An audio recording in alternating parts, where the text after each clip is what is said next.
I wonder if I should stop that and do it when everyone's in. Well, it's 9 o'clock. Once it's it's time now. Yeah. Let's start. Okay, guys.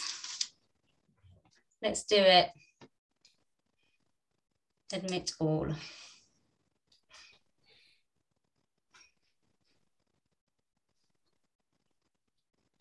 No doubt that it's going in and out as we go along. Hello. Hey, everybody. Welcome. So good to have you here.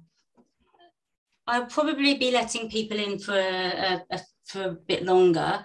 And just to let you know, we are recording this. And I shall pin my video and then it will just record whoever's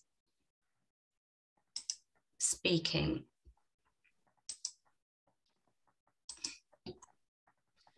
Okay. Presumably everybody is UK based at the moment. Is anyone from the USA, or was it a bit early for them? Let us know where you're from. Look, welcome everybody. Let us know where you're from. Could you put it in the chat, please? And let us know where you're calling in from today.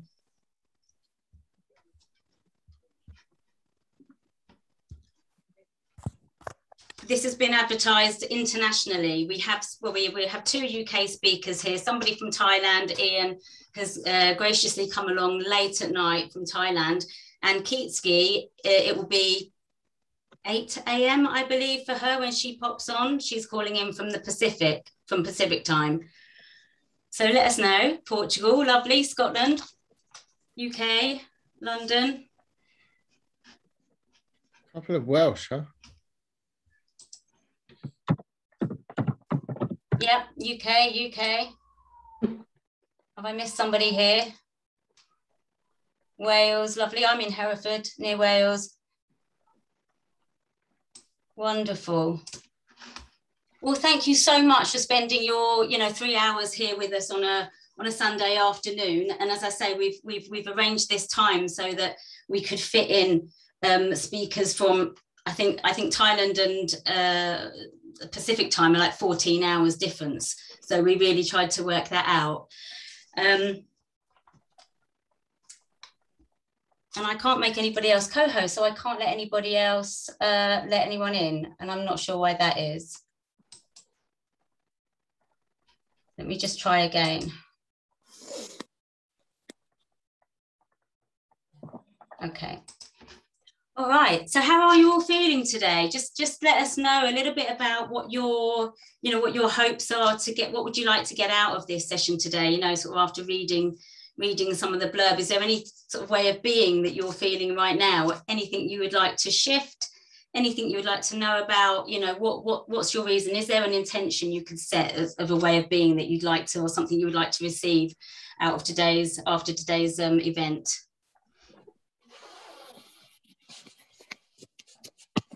Yeah, sharing the energy. Yeah, really welcome. I really welcome everybody into this space and sharing the energy, and hopefully a kind of a view of what we might be achieving here today. A community, a community feeling, shifting energies, making some ripples out in these healing spaces, which is really what's going on a lot at the moment in various different places of work. Right? There's a calling. That's why I got this event together. It's because I feel there's a real calling for us to unify collectively, to heal collectively, to move forward.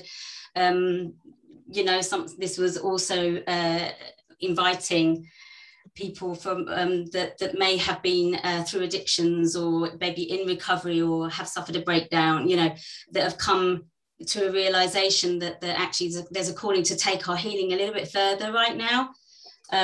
And just to mention some of my teachers, Bonnie Bainbridge Cohen, who works really deeply with cellular awareness, Thomas Hubel, who is obviously has taught us so much about collective trauma healing and going further with that, and Uma Dinsmore-Tuli, who's an amazing empowerment training woman, and Kyczy Hawk is one of my first teachers, and she's going to be here to speak later on when she's probably when she's got up, and I know she's actually running a meeting before she gets on here today. All these people and my lovely friend Kathy as well, who's here, have all helped me so much on my journey. And yeah, that's what the invitation is here, is to just let me know if you kind of, if that's landing with you at all. Okay, lovely. Yeah, yes, and really that's why I've invited Ian. I was really interested in Ian's work when we've got lots of connections in common from the past, and share some of that mad hedonistic lifestyle of the past, but we've never met. Did you used to go raving? Yes, exactly. Yes. It went along with addiction quite well, that one. But yeah, hearing about Ian's work and how families are affected, and that how it's really hard for us to understand and see our loved ones destroying themselves and carrying on behaviors. What are you doing? Many of us have been there in one way or another.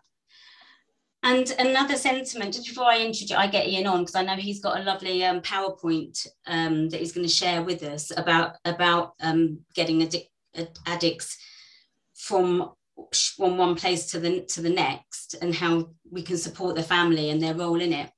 But I just wanted to sort of touch on that for me, I think we're all in recovery from something. We're in a sort of pandemic situation right now, but there are multiple pandemics going on in the world, from injustice, their well-being is lacking, a racism pandemic, a violence, war, the climate situation. We're in a lot of, there's a calling for us to heal internally and to spread that out. So that's kind of where I'm coming from as well, that we're kind of in recovery just from living in this, I've got to remember to let people in, from living in the sort of societies that we're living in. And I'll go through the interweaving the title of the event, after I think Vanessa talks, and then Kyczy will be coming in. And do let me know if you need a little break in between.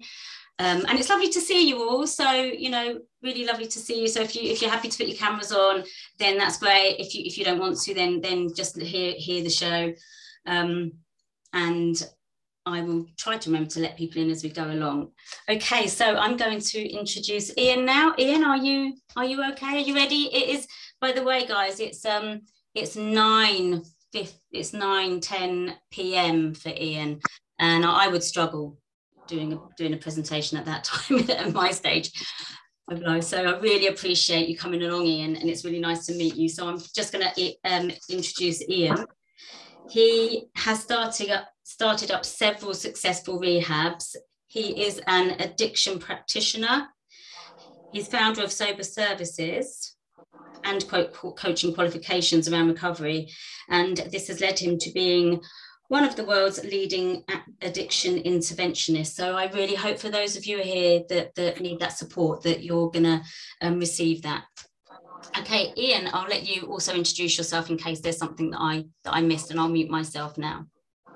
Thank you, Kim. Thank you. Hello, everybody. My name is Ian Young, and I am 49 and 5/6 years old, living in Thailand, but I am from London. I'm a Londoner. I identify as a Londoner, though I've spent much of my life traveling. I apologize for the poor lighting here. My wall is actually yellow, which is why I thought I'd wear a contrasting white shirt. But thank you for inviting me, Kim. I'm delighted to be here, and I'm quite comfortable operating at all types of hours of the day historically. But more recently, particularly since I've been living in Koh Phangan the past year, I just wake up organically at 6 o'clock every morning with the cockadoodle-doos and nature. I live kind of in a jungle part near the beach. And so it is a bit tired for me. And what happens when I get tired is I start getting a blocked nose. So sometimes I might blow my nose, so I apologize in advance. It just means I'm tired. But I am, as you will come to see, pretty full on and full of energy. So thank you, everybody. Thank you for turning up. Thank you, Kim, for inviting me. It is always a pleasure and indeed an honor to be invited to speak anywhere. I remember in the days when I was getting high, I wasn't ever really invited back twice. No one said, oh, I like that guy Ian, we should have him on again. When I came into someone's space, I was like an energy of activity and all types of madness that was going on. And you either invited me back, well, I was a successful DJ, so you either invited me back because you liked my music, or you invited me back because you liked my drugs, but no one ever really liked my behavior.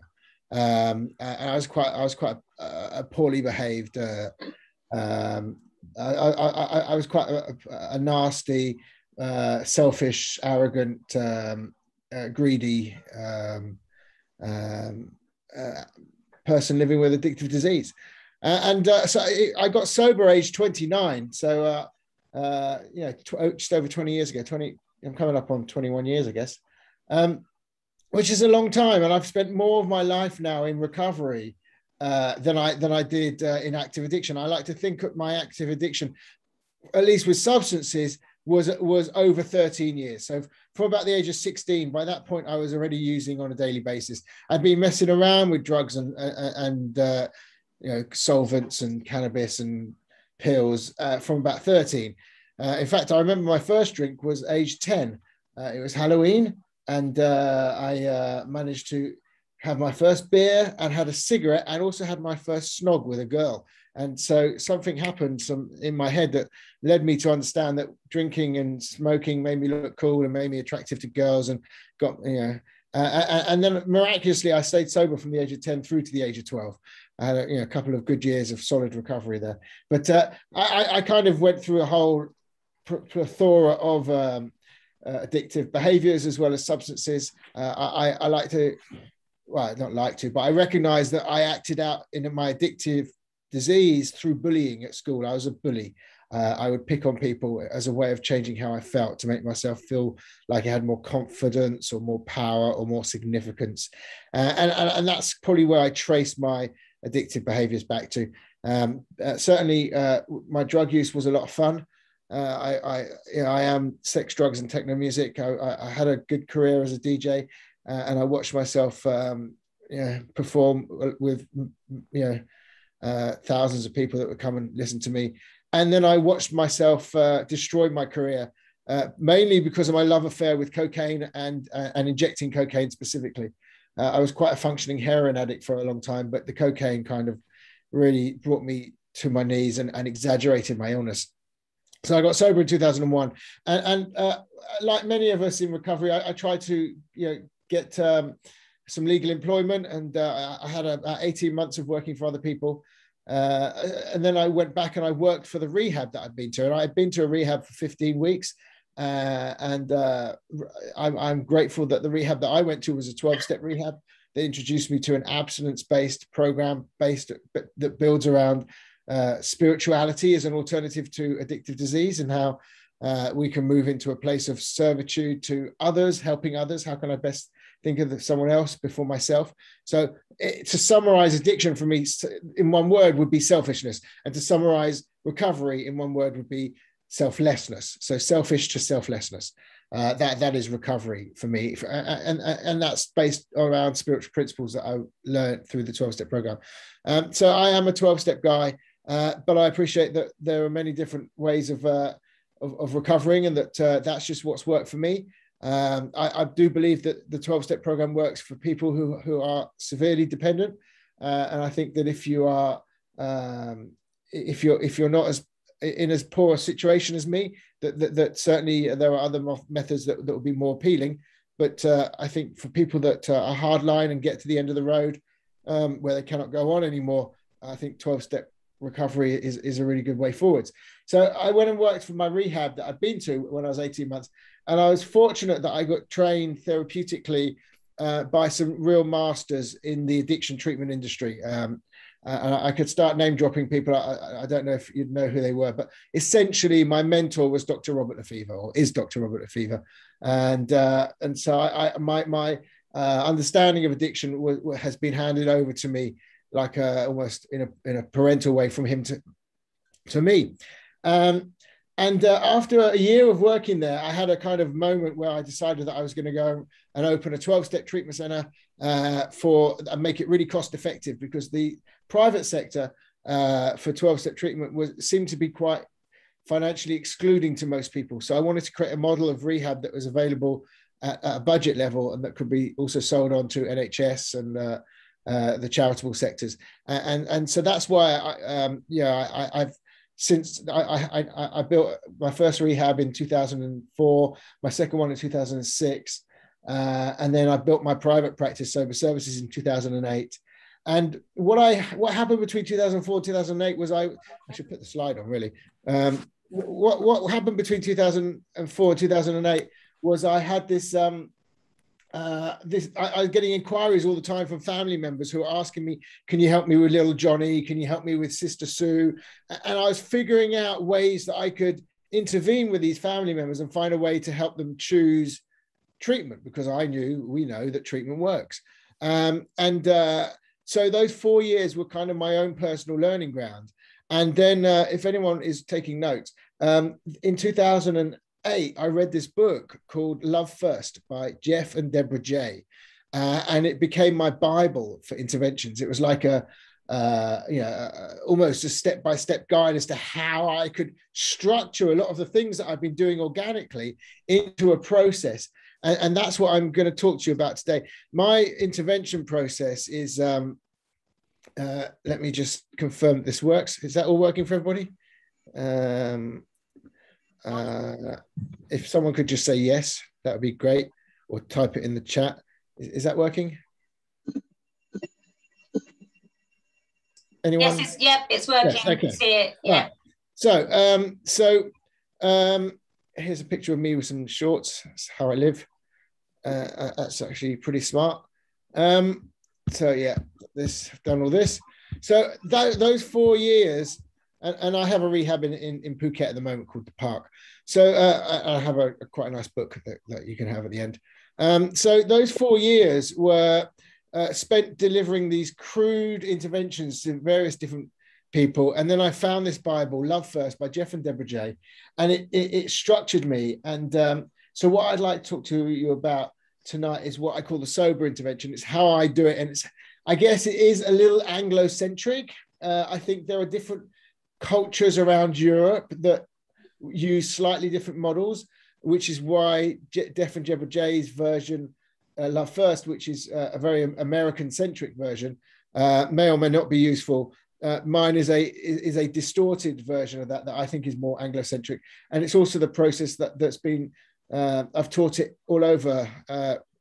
I've taught and certified people in the UK, Holland, Sweden, Spain, Italy, Moscow twice, and I was actually coming to do it in Malaysia just before everything was grounded 18 months ago, 2 years ago. Blimey, it's a while. So it works where other activities fail. So what we have are solutions for addicts, and addictions comes in various and I'm sure I'm going to move that over there. Can you see the chat as well? Let me X that. I'm sure that loads of you know all about addictions. You probably have someone in your life that you can think of that is relevant for you. But what I found fascinating, and is certainly true in my own case. In my own case, when the shit hit the fan, and I thought, okay, I'm out of options. I spent about 3 years trying to find a solution to my own addiction, but after 3 years, it was like a resignation, a surrendering moment when I went and I asked my father for help. And my observation is that very often the family is still involved in the addict's life, which is not necessarily how it's portrayed on TV or in the movies. We're often portrayed as very isolated, living street homeless or whatever. And I was street homeless at various points in my life. I preferred breaking into empty buildings and squatting, but I always had my family as a kind of joker card. And And so I'm always amazed at how often people approach me for treatment or for help and their family are involved. The flip side of that is equally, I get as many people where the family are really concerned and the addict just doesn't want help yet. And so the point of the intervention is where the family are greatly concerned for a loved one and the addict, I hope you're right with me using that language, the addict isn't ready yet. They're in a place where they don't want to accept help. They're not ready. They're in denial, or they're still enjoying it, or they don't understand the consequences that their addiction's having on them. So that's really what an intervention is about. It's about, if we talk about an addict needing to reach rock bottom, it's about bringing the addict to that place a little bit earlier. So addiction affects everybody. It's a non-discriminatory illness. And about 1 in 5 families in the UK have an addict living amongst them, whatever stage of the journey they're at, whether that's just the beginning or they're in recovery. So the reason why I work with families is because the families can be far more motivated than the addict to get help often, or the addict is connected to their family and goes to their family and asks for help when they're ready. So when the addict asks the family for help and the family come and talk to me, great, that's perfect. Then I can deliver services and we can help them. It's the flip side where the addict doesn't want help that I've been kind of dedicating my studies to. And recovery absolutely can happen if the family motivated, because then I can use the family to intervene on the loved one. I'm going to tell you how I do that in a bit. So even if there's a small problem, there's often a real big problem. So I was talking to someone this week on the island, and her husband, she says, but I don't know whether he's drinking or not. He's using mint and drinking a mouthwash. And I know he does that before because he doesn't want me to smell it on his breath, but he tells me that he's sober now. And I can't tell because he's still using mints and breath freshener. And I said to her, that's the very reason why you know that he is still drinking, because he's using mints and breath freshener. If he wasn't drinking and he wanted to prove it to you, he would come to you fresh. So the addict is the master at deception. And if your gut is telling you that there's a problem, it's more often the case that there is a problem. No smoke without fire. And an addict often leaves embers. But yeah, the way that the addict controls people is fascinating. Normally, it's with anger and rage. So the family becomes scared to confront them or to address the problem.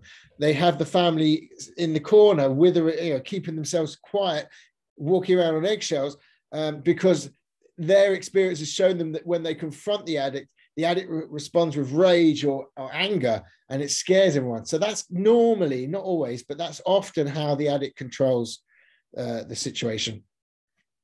And so this is examples of how family members have attempted to control their loved ones.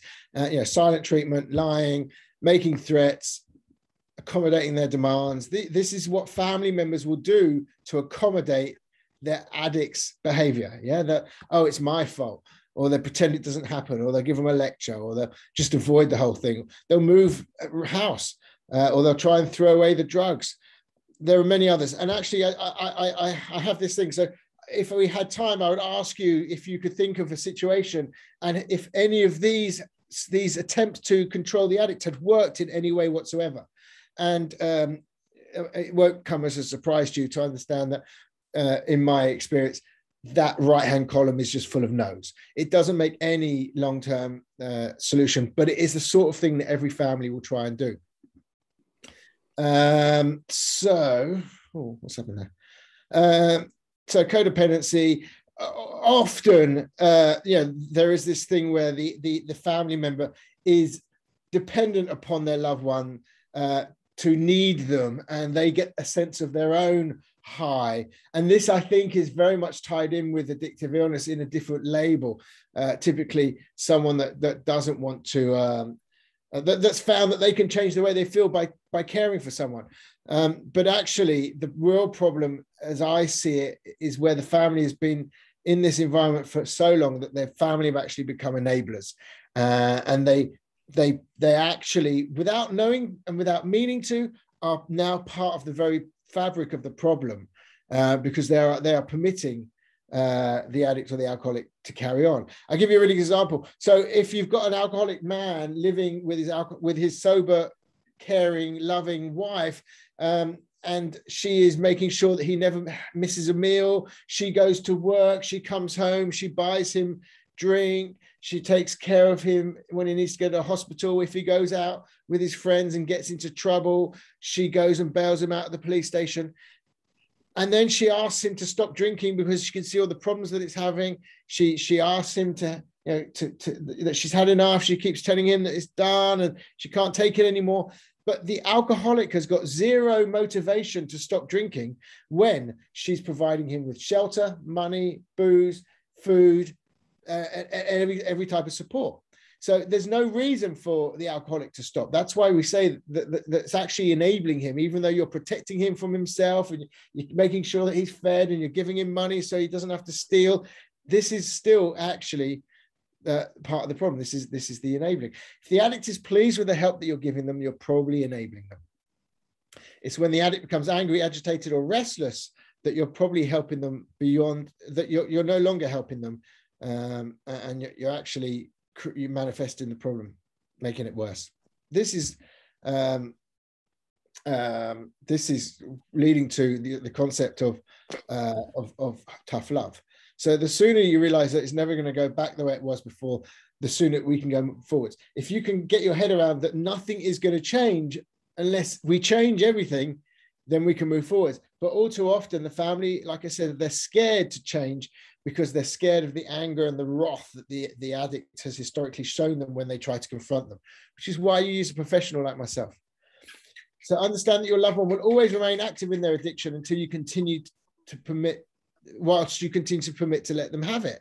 There's no hope of them changing if you're not prepared to first change your own attitude towards them. And that's what we do when I get the call from the mother about little Johnny. That I come in and my initial thing is to sit down with all of the family, hear their side of the street, and then explain to them why actually there's no reason for little Johnny to change whilst they're carrying on in this way and enabling him and letting him get away with it. So what we need to do is adopt an attitude called tough love. And that's what the intervention is based around. So an intervention is a desire by friends, families, employers, or other members of the support network to actively assist someone to change their behavior to improve their physical, mental, or spiritual health. It's a pre-treatment engagement approach to assist the person struggling. So the outcome from the intervention is that the addict is going to choose willingly, with some kind of support and encouragement, is going to choose treatment. So part of my job in the intervention is to preempt what that treatment is going to look like, whether it's rehab or whether it's coaching or whether it's visiting an intensive outpatient, whatever it is. But typically, if someone is at that stage of their illness that they're in that much denial that they refuse to stop, typically the outcome would normally need to be a residential experience.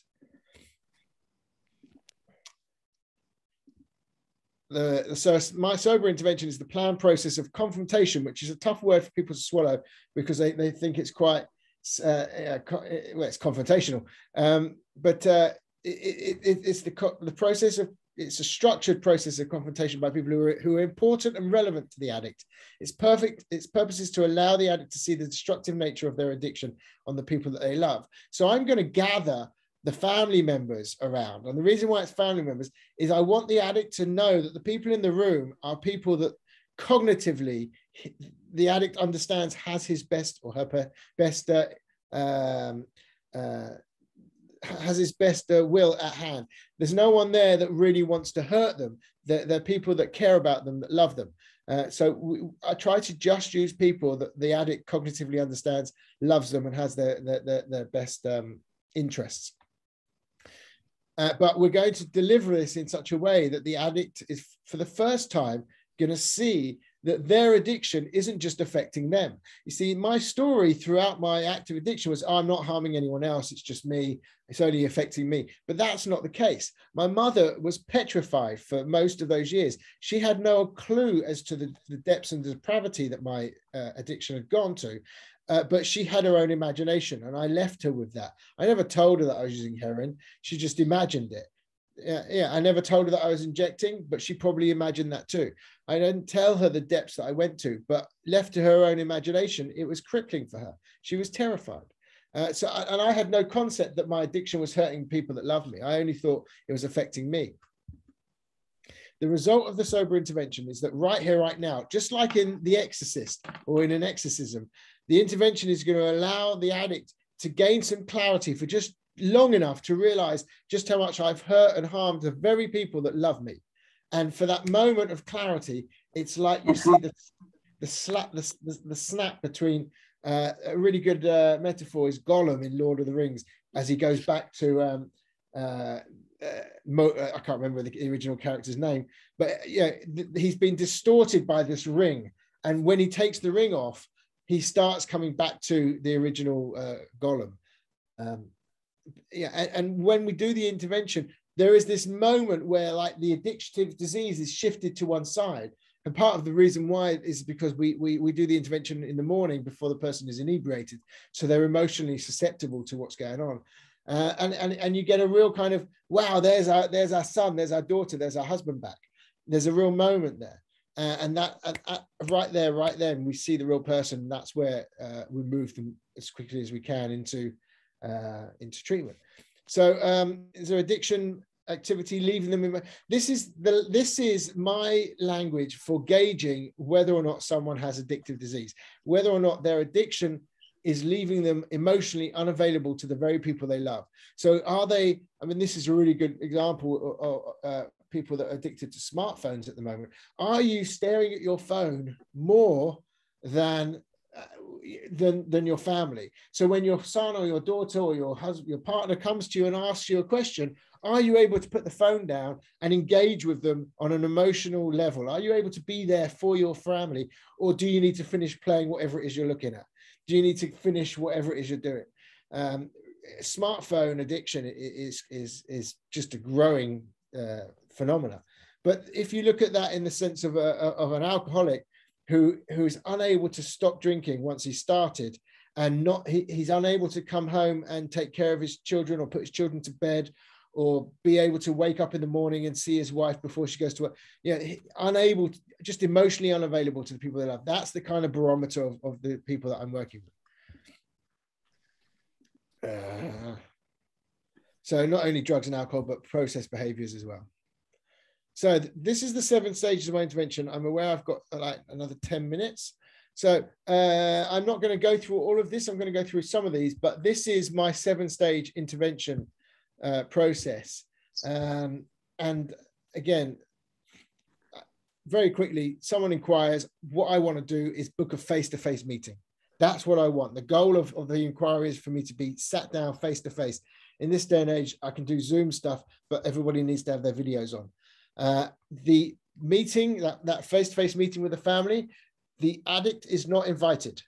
I'm not interested in the addict at that point. And this is what surprises a mum when she phones me up to hear about how I can help little Johnny. She thinks I'm going to go and look little Johnny in the eyes and do some hypnotism and click my fingers and Johnny's going to be ready to go into treatment. It's really not like that. I'm going to spend the first 20 to 40 hours working with the family members, coaching them until they're ready to actually do the intervention. And so I actually use the family through this process of tough love to intervene with little Johnny. And this is what I explain at this face-to-face meeting. And we're going to do it in the form of writing letters. And I'm going to tell you about the letters in a moment. And then I work remotely with the family on their letters. And that really takes up the most amount of time. So when people say, can we do it tomorrow? I say, only if you can all write your letters to in the correct format in time. Then there's the actual day of the intervention. You see is 0.5. And how we come together to do that. Then the intervention is 0.6 and then afterwards. So the important parts of this, why does this not work? Go forwards. So the second stage, face-to-face meeting with the family.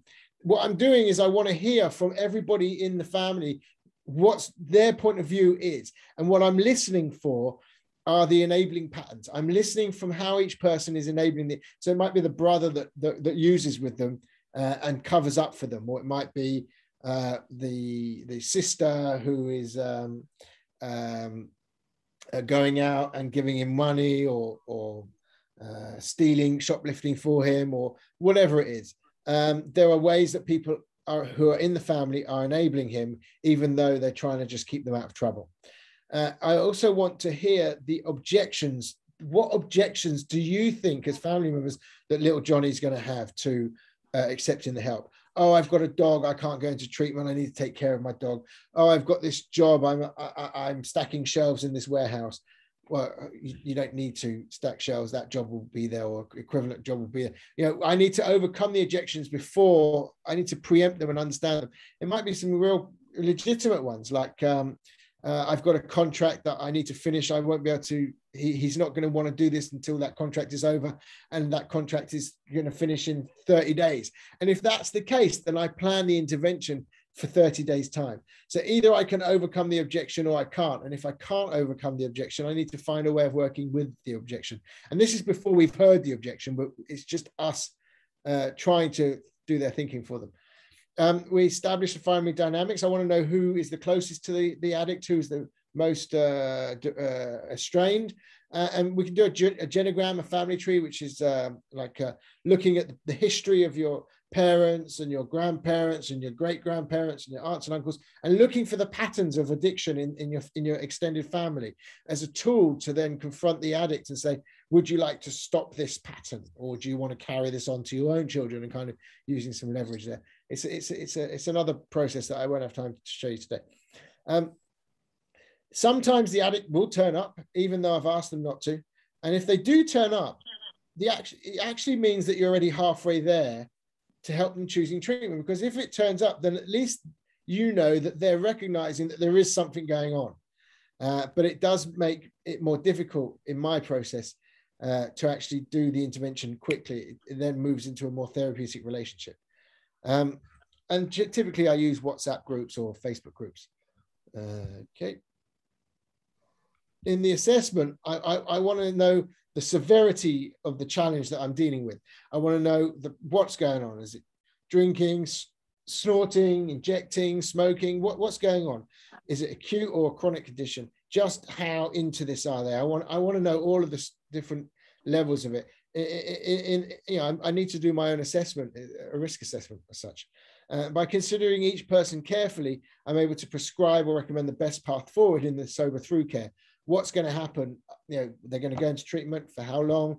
What's going to happen afterwards? What sort of support are we going to be able to give them so that they can maintain their sobriety once they graduate from treatment? So the explanation of the letters. This is really the kind of this is where the magic is. Each family member is going to write a letter from them to the addict, and that letter is going to have three main points: absolute love, firm boundaries, which is the tough love, and complete honesty. And actually that's in the wrong order. It should be complete honesty, then firm boundaries. So absolute love: you're my son, I love you.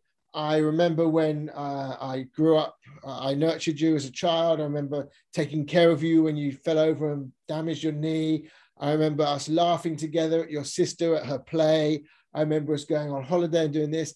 And I want I want to hear genuine examples of shared love memories that the addict is going to remember from before their addiction and think, yes, I remember that with fondness. Complete honesty. But where we've got to now is I see you coming home drunk or high or stoned, missing a shoe, blood coming out of your eye, being delivered by the police, and this leaves me scared. And what's important is that we create the data of what's happened, without trying to put words into their mouth. We're saying, this is what I saw happen, and equally important, and this is how I felt. And typically it's I'm scared, or I'm worried, or I'm concerned. And then the firm boundaries: please accept the help that we're giving you today. If you're not willing to take the help that we're offering you today, then these are the firm boundaries that I will need to put into place after consultation with Ian or his team. And at this point, I use the enabling behaviors that that person has already revealed to me as what they're not going to do anymore. So I'm not going to give you any more money. I'm not going to give you any more shelter. I'm not going to give you the keys to the car. I'm not going to bail you out. And so all of the ways that that individual has been essentially supporting their illness are now going to be pulled away like a rug from under their feet. Now, typically, most addicts in the intervention, I'm going to say 85% of them, when we get to just the honesty part of it, they crumble. When they hear that yes, this is my mother, she loves me, this is my brother, he cares about me, and then they hear for the first time the distress that their activities in their addiction is causing them, they freak out internally. And they think, wow, I never knew that. I never felt that. And because, like I say, they're not inebriated when I get to work with them, they at this point of the day, they really feel the harm that they're causing their loved ones. And 85% of the cases, that's as far as we need to go. And they'll go, yes, what is it that you're offering me? And I don't need to do the firm boundaries at all. But the firm boundaries need to be there in place in case that doesn't happen. And like I say, 85% of the time we don't use the firm boundaries, but they're there anyway. It's a good lesson. So this is the tough love. And remember that the professors, the alumni who remember the professors who love them enough to demand their best work. Yeah. I can't speak highly enough of what it means to ask a family member to practice tough love.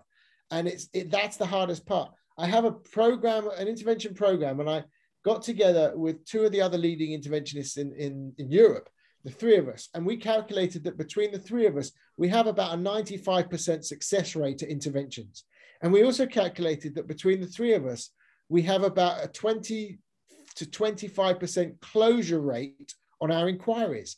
So that means that only 1 in 4 or 1 in 5 of the families that are talking to us about an intervention that we know works 95% of the time have the courage and the conviction to go through with the intervention that we know works, because they're scared of what it means to deliver tough love. But I won't really have too much time to do this today. But what we do know is that statistically treatment works, and that the result of the intervention is that people get well. If having worked in the addiction treatment industry in 18 years, built 4 rehabs and run them, and been in the international addiction treatment arena and calculated and done statistics and studied this, there are 2 defining things that make for successful. If there was just 2 things that you look for in rehab, the first one is the longer that you stay in treatment, the better your chance of a successful permanent outcome. So don't just go for 28 days if you can go for 2 months. Don't just go for 2 months if you can go for 3 months. 2 to 3 months seems to be the good kind of length of stay for people to have that shift.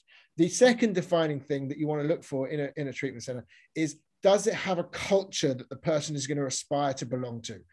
And Johann Hari talks about this in his work about connection being the solution to addiction. You might have seen the videos on Facebook with the rat park and everything. So he comes to the conclusion that connection is the opposite of addiction. And what we mean by that is that if I put a 25-year-old female heroin addict into a treatment center with a load of 50 to 60-year-old male alcoholics, she's not going to want what they have. I need to find a rehab that's got a culture that serves her age group, that's got people in their 20s and 30s that used heroin and did similar things to her, so that she joins this group at a point where she aspires to belong to them. So those are the tips about choosing treatment. The intervention itself is, I always have to stay calm, authoritative, gentle, empathetic, and fully confident. I need to be absolute, and this is what I teach my students. Future treatment plan, aftercare is really important, family therapy. So I'm going to end this. Here you go. The number 1 cause of relapse is underestimating the disease. I'm going to end this. I think I do this. Stop share. I'm going to end that now. And I just want to see, I think I've kind of done a half hour, and I don't know if there was anyone who had any questions, but I respond really well if you have a question. Unmute yourself. Ask me anything you want, whether it's about me or whether it's about my work, and I will love you forever for about 10 minutes. I'm just going to let everybody just formulate their questions. So, do hop in. I just wanted to say thank you, Ian, for sharing that with us. And, and how it is, the way that you put it was really comprehensive. But I know how difficult that is, when you're dealing with somebody in addiction. It can seem so overwhelming and so unfathomable, right? And so I just wondered, and I know there's people here that really needed to get some of this information. And so what would, we can tend to avoid confrontation, right? It can be a really big difficulty. So would you, if somebody wants to come in and ask, but I just sort of wondered how you would encourage the family, and what if somebody hasn't got a family and they have carers, or they are within the social services, would you work with those people as well? Yeah, so when I use the term family, it has to be a little bit loose. There are cases that I work with where there isn't any family, that there is. But ultimately, it's someone that has contacted me, someone that's connected and cares about this individual has contacted me. So they're the starting point. So then I have to find out who is in this person's life that is going to be a positive influence and an intervention. I can't bring their heroin using girlfriend into the intervention, because they're not going to want the same outcome. I need to find people that want the outcome of recovery for this person to be in the room, and they need to be people that the addict cognitively understands, has their best interests at heart. I've had some tough ones. I've got one going on in the UK just this past week that I've been case managing. So I've got an interventionist who I've worked with for many years. He knows my processes, I know his processes. We work very well together. But the family that was gathered together, there was a mother, there was a severely depressed uncle, and then there was a load of family friends that they were calling aunts. And it was all kind of up in the air. And I was thinking, wow, this is a very wide, broad group to gather together. But my colleague, Graham, was assuring me that he's been to the family meeting, he's met these people, and although they all are very strong-willed and they don't necessarily seem to fit the criteria traditionally, they are all people that genuinely care about this young lady, and who the young lady is going to respond positively to. And the intervention took place Saturday night, so for me, for you guys last night, and was successful, and the young lady is accepted to go into treatment. She's going in, touch wood, tomorrow, Monday morning. Wow. Okay, does anyone want to pop up and ask some questions? I'm aware we don't have a lot of time. And if you don't want to, please speak up. And if you want to write it in the chat, also go for that. Can I just ask a quick question of Ian? Sure.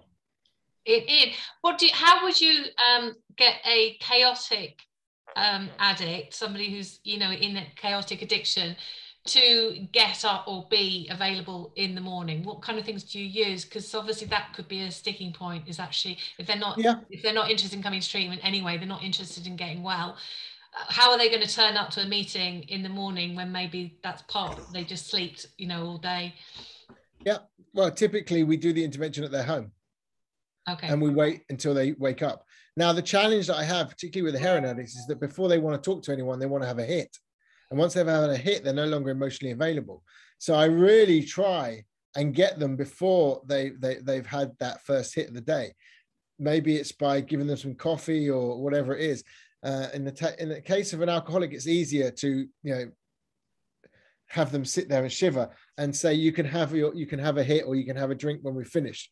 That's kind of what we need to do. But you can't really control that. Often they'll use before they come out of their bedroom. So it is tough. But hopefully they're not as inebriated at that time of the day as they're going to be throughout the rest of the day. There isn't anybody that I've ever done an intervention on that's been easy. This process is not for the easy addict. If it was an easy process, the addict would choose to go to treatment. These are people specifically that are defiant and still believe in the power of their illness as serving them. So this is not an easy process, which is why, although I'm giving you the kind of tools as to how I do it, I strongly suggest you don't just go away and do this. I suggest that either you study or you engage a professional. This is a process that I've been doing now, well, in this format since 2008. And like I said, I was doing them crudely beforehand, and they're always with people that are chaotic. The secret to a successful intervention is preparation. The only intervention I ever got where the person didn't go into treatment right there and then, the only time was when I felt that we weren't ready, we weren't prepared yet, but they had a date where the sister was leaving for Dubai or somewhere the next day, and there was only one free day where we could gather these people together. So against my best advice, I said, okay, so we have to do it on this day. But yet I knew we weren't prepared. I knew we weren't ready. I knew that there's letters that hadn't been completed. And I was going, this is a struggle. I can get your letters finished in time, but I also knew that this kid had a load of money coming to him off the sale of a house. And in his head, it was going to be, I want to take this money and run off to Ibiza or somewhere. And so I said, look, it's against my advice that we do it on this date, but I appreciate you need to do it on this date. So let's go for it. And as it happened, that kid was one of those that needed to have a hit before he came downstairs. He came downstairs and we all sat there. He knew what was going on. He sat there and listened. I saw the tears come out of him. And then I saw the defiance come up as the heroin essentially kicked further in. So against my advice, we'd done this intervention ahead of schedule, ahead of preparation. And it was the only time I walked away from an intervention without taking the addict with me. The good news is that that addict did choose to go into treatment 2 weeks later. But that's why I say this preparation is key here. It's not just a simple thing of turning up and reading out some letters. There's 20 to 40 hours of prep before I'm ready to set a date. Thank you. I have a friend who went to rehab for 28 days, but within a week she relapsed. What would you suggest is a number one tip that I can use to help her not relapse again? I can't really say because every person is different. I don't know which rehab she went to. I don't know what she was taught, what modality happened at that treatment. But the magic of recovery comes from being inspired by other people that are in recovery. That is something that happens when you're in a culture in a treatment center that you aspire to belong to. And then when you come out, this is why the 12-step fellowships are so useful. If she immerses herself in a 12-step fellowship with people her own age and her own culture, then she has a really good chance of being aspired into recovery. Once people get a taste for real recovery, they want more and more and more.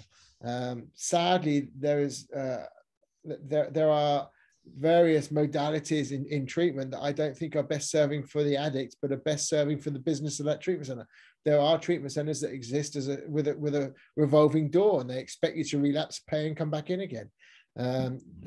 When I first came to this industry 20 years ago, I saw great, highly ethical rehabs all over the world. And over the last 20 years, I've seen a lot of shenanigans and a lot of shoddy people practicing. It's been quite sad, really. Yeah. It's what I'm getting as well.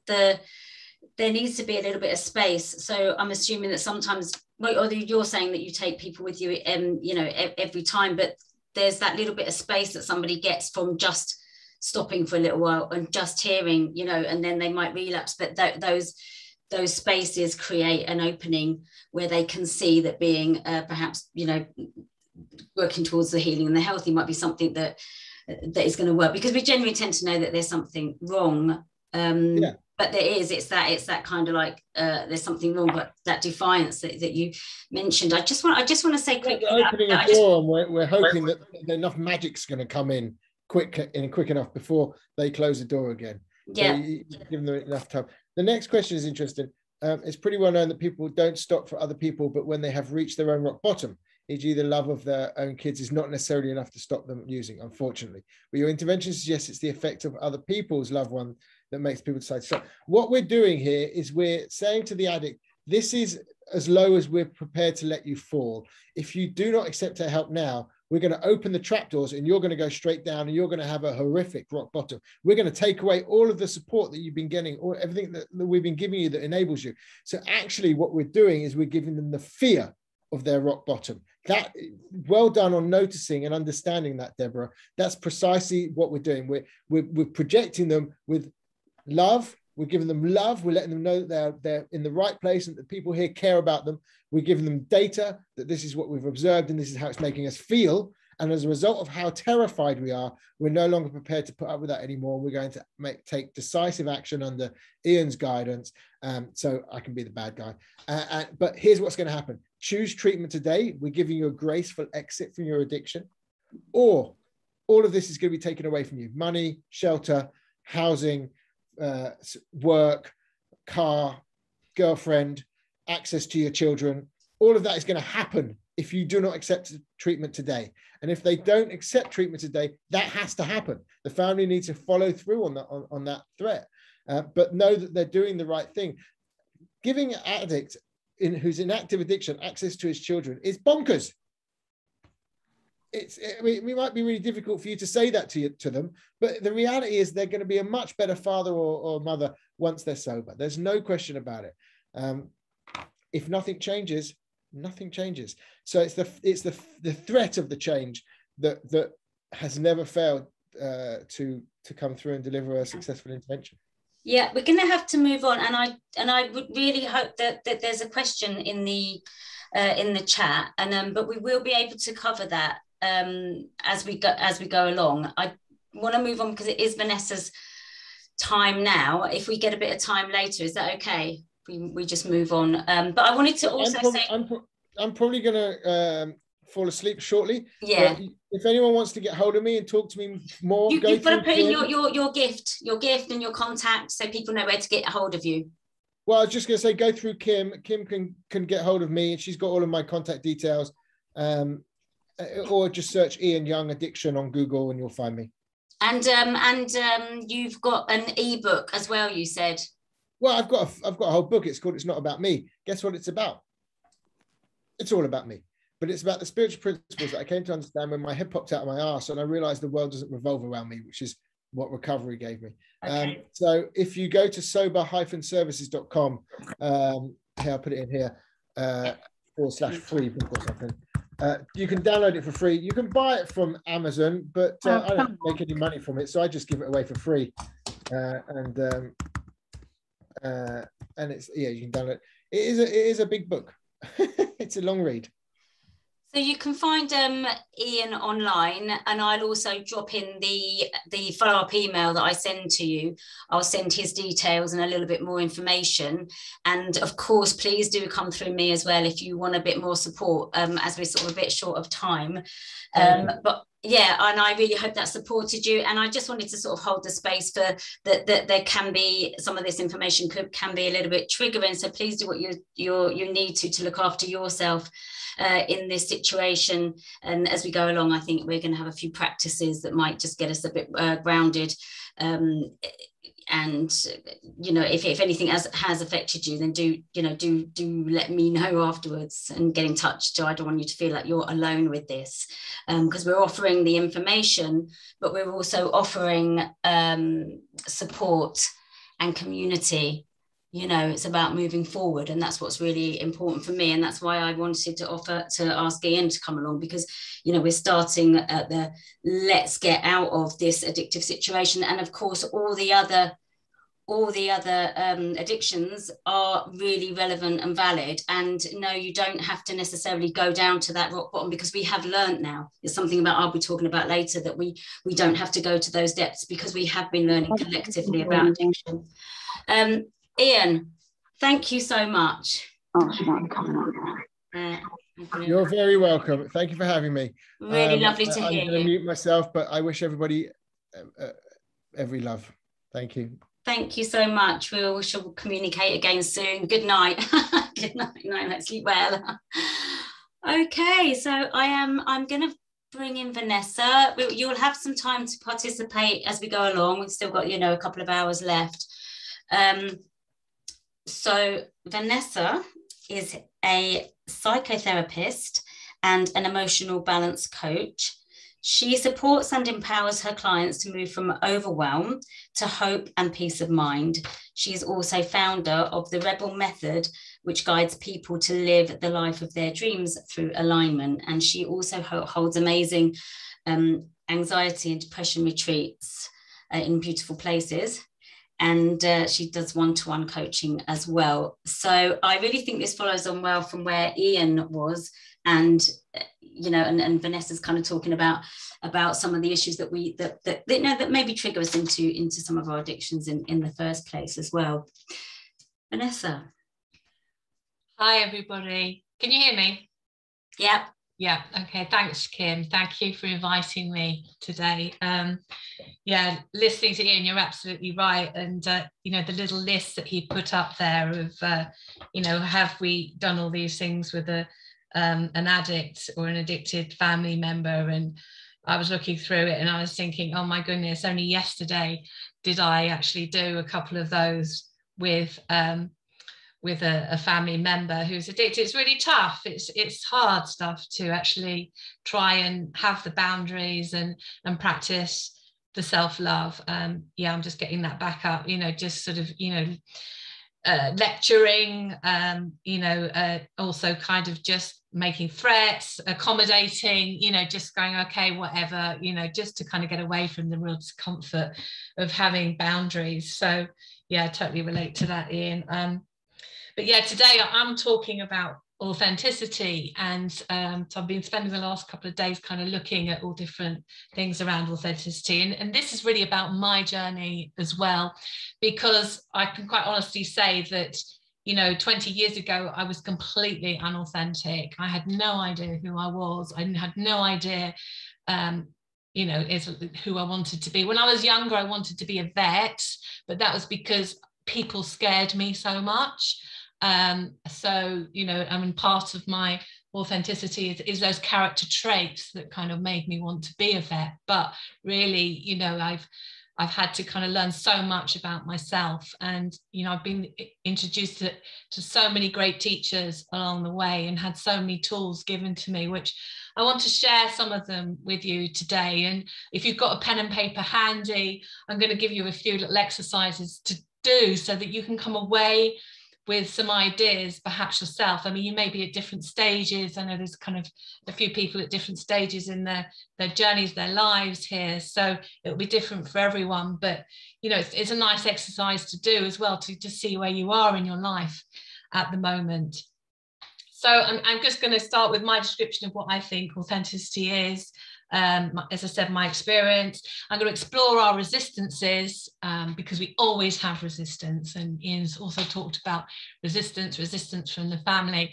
We have resistance ourselves. We have kind of certain ways of being that have kind of been there all our lives, and we just get used to them. So I'll say a little bit more about that later, and as I said, I'm going to share some techniques. So hopefully you're going to come away with a greater understanding of what it means to be authentic, and how that could benefit you being authentic, but also thinking about your own authenticity journey, and have some parameters for yourself, or some indicators through the pit stop exercise that I'm going to do with you guys. So I've also got a PowerPoint presentation to show you, which I'm just going to start doing now. I'm going to share my screen, and hopefully you'll be able to see this. Let me play it from the start. Okay, can everyone see that? Can you just pop a yes in the chat, or give a thumbs up or something if you can? Yeah, I'm seeing a nod. And yeah, can see. Okay, great, thank you. So yeah, my definition of authenticity is being aligned with who we are and allowing that to come through. Very simply, see the picture of me with my little doggy there, and that's me just having some fun, and that's part of my authenticity, is just to kind of be, so I mentioned I wanted to be a vet, you know, but I love being with my pets and, you know, just kind of relaxing.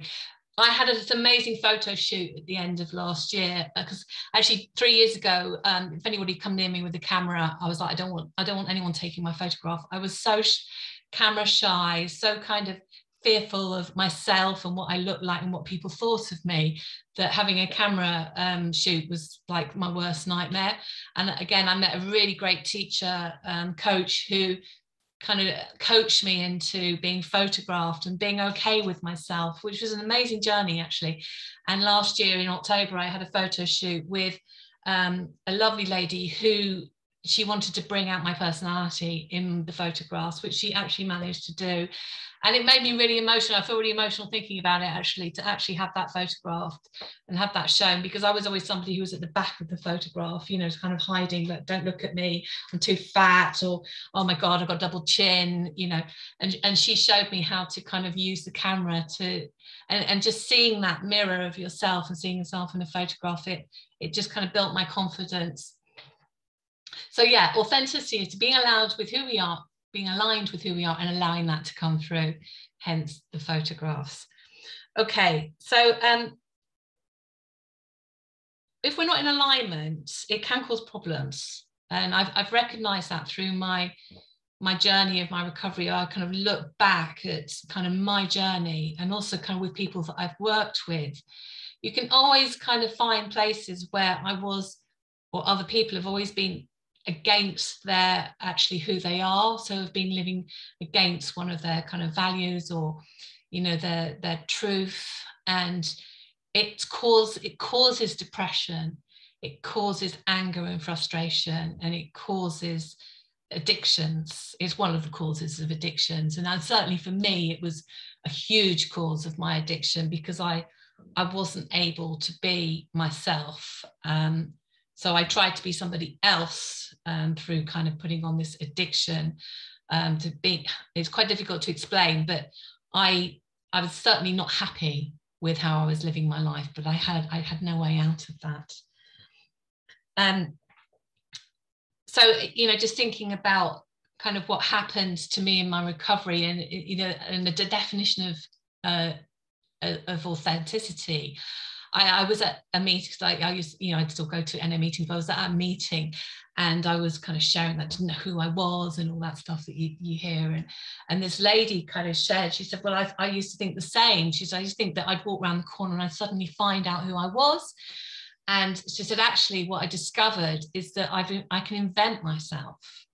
And that was just like an amazing piece of information for me. It was like, wow, I can choose to be a certain way and I can work towards that, rather than I'm already defined and therefore I've got to fit into that, because that was really confusing for me.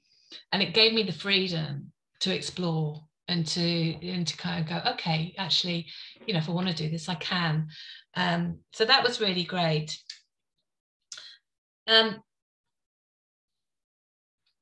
think that the day that my authenticity journey started was the day that I walked away from a very dysfunctional relationship that I was in for many years. And I actually left that relationship for the first time probably about 6 months after I first got into it, because I knew it wasn't right for me.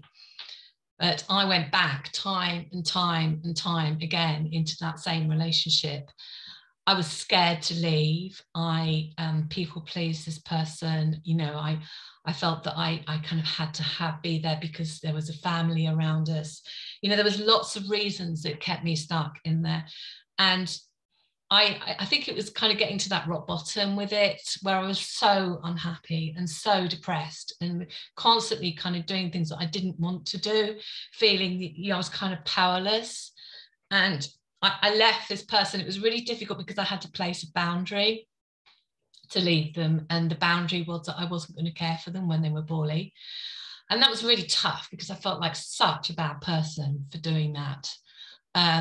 But I just knew that, you know, the rest of my life was going to be miserable if I made that decision. And other people stepped in and took care of them.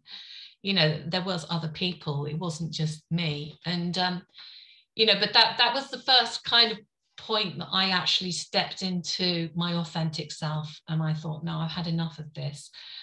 I'm moving out of this. You know, I want to be somewhere different in my life. So that was the first time that I really addressed my need for some authenticity in my life. So yeah, we all have kind of resistances to being authentic. you know, to actually being in alignment with ourselves. And sorry, I've just got a timer on here. So we wear masks, and you know, we have different masks for different situations. We hide ourselves in certain situations, but also, you know, there's so many factors that can influence kind of how we perceive we should be in life. It might be our upbringing, maybe someone in education or our education, expectations we have on ourselves or our carers have on us, even though they may be well-meaning. We might just be suffering from fear of change. We may have a lack of confidence. We may struggle with self-belief, but also we may have some trauma responses, which are kind of when we've had trauma in our life, it sets up a pattern within our brains that actually fixes our responses to certain situations. We're almost powerless to that. So that can stop us kind of pushing out of our comfort zone as such, which is sometimes what's required to become more authentic. And also people in our lives may find it difficult when we start to be more authentic. So when we start to do things differently, because we want things to be different for ourselves, there could be resistance from other people. It's a bit like, the way that works is it's a bit like a mobile. So, and it's, you know, it's good that Ian was talking about families, because this happens in families. If one person in the family changes, then other people have to move as well. And that's really uncomfortable. So they might become quite resistant to that, and they might push against that and get angry. And that's what happened in my relationship, was that I kind of tried to get away, but then I found people getting angry, making it difficult, making my life difficult. I mean, it's the basis of an abusive relationship, really. And then, so I'd go back, I'd go for the easier, softer option, which was non-authentic. But at the time, because I was fearful and scared, and there was this pushback from other people, so, you know, I ended up going back. So that those are the kind of things that we can come up against when we're trying to change, when we're trying to be authentically aligned. So that can make it really quite difficult. Just gonna have some water.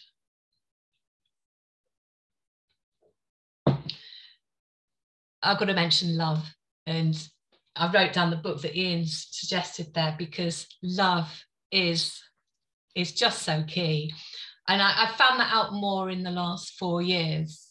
I think really, you know, is that if love is at the basis of our lives, we can't really go wrong. Because, you know, and I believe now that authenticity plus love equals inner peace. So if you can be authentic in your life and have love, a loving approach, you know, come from a loving center, which can also mean being boundaried. So it doesn't necessarily mean that you're not going to be confrontational, but you're coming from a place of love. But that provides an inner sense of peace, because that's certainly been my experience. I'm not perfect at it, but I must admit that, you know, having those two things in my life has really made my life a lot more peaceful. Love is a powerful thing. Love is a healer. And from coming from the place of love, we no longer feel fear. We no longer have anxiety, tension, worry. So how can you bring love into your life? I just want to ask you that question. You know, what situations are you in where maybe love might be a remedy for that? For instance, you know, moving from that inner critic to being more compassionate with yourself, or desiring the best things for yourself in your life, actually saying, no, I deserve better than this. So giving yourself that self-love, removing the self-judgment, but also allowing mistakes. So allowing yourself to be imperfect, allowing yourself to do something silly and not judge yourself for it, allowing yourself to be an idiot, allowing yourself to say something that's wrong and actually just be okay with that. You know, that's bringing love into your life and allowing yourself to align with who you are. acknowledging your weaknesses. So, because we all have weaknesses, you know, we get out in life and we're kind of brought up and told, you know, you've got to be strong, you've got to be tough, you've got to deal with this, but we all have those weaknesses. You know, we all have those default places. I mean, I know that I need to take a day's rest, and you know, I was brought up in an environment where it was all kind of, you've got to keep going, you mustn't waste time, you've got to keep, you know, you've got to fill every hour of the day. And I don't see that as a weakness, I see that as self-care. But I was brought up knowing or being told that it was a weakness to go and lie down in your bed for a couple of hours and just chill, or it was weakness to just spend time kind of watching TV. You had to be kind of focused on something or learning something. So I've had to change my perception of that.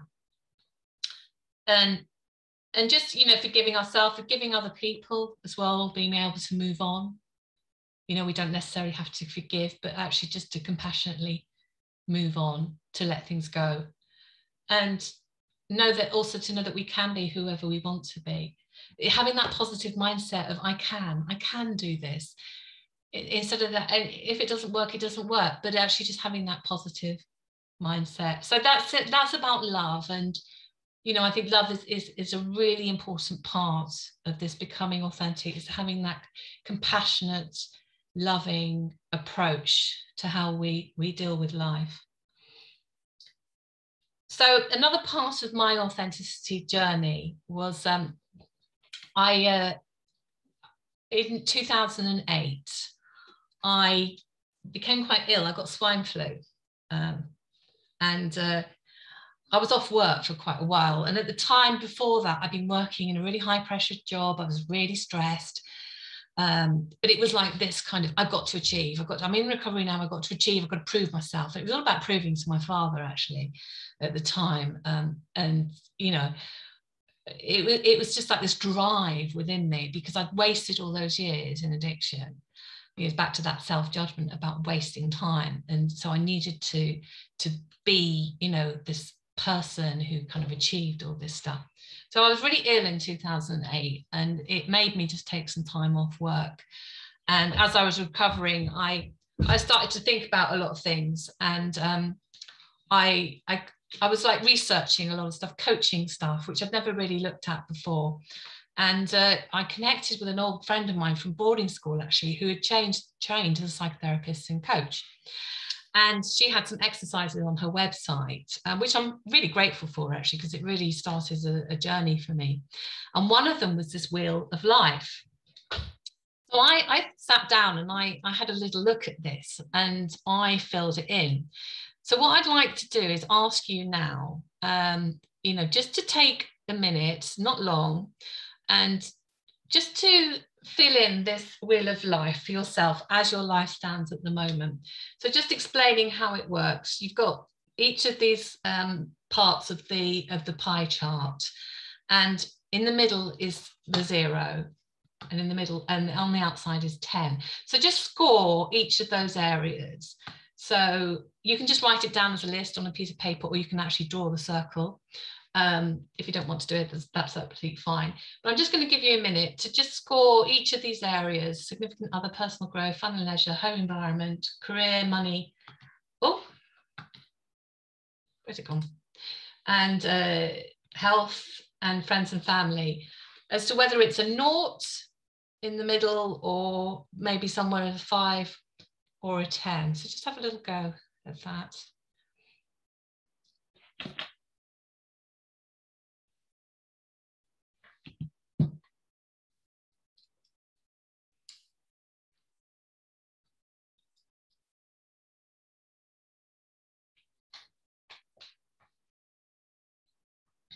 Okay, when you've done it, can you just pop a yes or a done? Yeah, as in 0 to 10. So the 0, sorry, yeah, the 0 represents I really am not doing well in this area. And the 10 represents I'm doing fantastically in that area.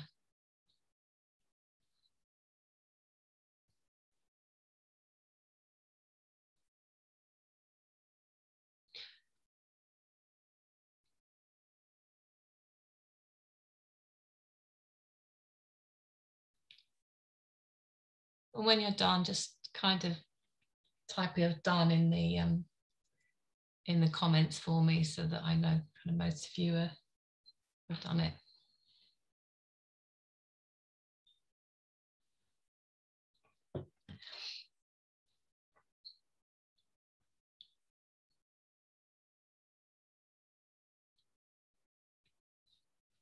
So Hetty's asked a question, what is meant with significant other? So that is, I suppose it's not relevant for everybody. If there isn't a significant other in your life, perhaps it's, you know, think of the closest relationship you have with someone. It could be a partner, it could be a child, or it could be a parent. So yeah, just anybody that you feel is important in your life, and it's rating your relationship with them. Okay, so most people have done that. Well done. I'm not going to ask you to share because we haven't got time for that. If you come on my workshops, that's the kind of stuff that we do. But yeah, it's something to think about, something to give you a gauge of.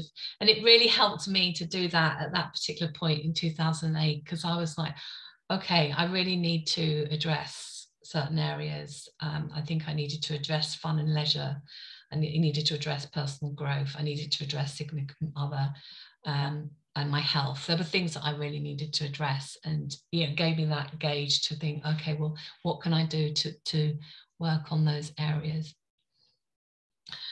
So what I'd like to do now is just do a little brief meditation with you, because we're going to do some more exercises around your authentic self. But and the reason I'm going to do the meditation is because it's so important for us to connect with ourselves before we do these exercises. We should have done the meditation before that last one, but I wasn't reading my notes in a aligned way. So yeah, it's important to be able to just ground ourselves, to connect with ourselves if we're going to be doing these types of exercises. So I'm just going to do a little brief meditation with you, and then we're going to just do a couple more exercises, and hopefully that you'll connect with them a little bit deeper as well, and you know what's going on in your subconscious. So if you could just gently close your eyes if you feel comfortable. Feel free to turn your cameras off if you want to do that. And if you can have your feet flat on the floor, that's great. But just close your eyes gently and just imagine white light. White light surrounding you. And it's surrounding the top of your head initially, and you're going to bring it down all the way across your body. This is a protection shield of love. And you're safe within this shield. All resistance is on the outside of the shield. And you don't need those masks anymore, because you are safe within your white light protection shield. And in this place, you feel entirely connected with yourself and who you are.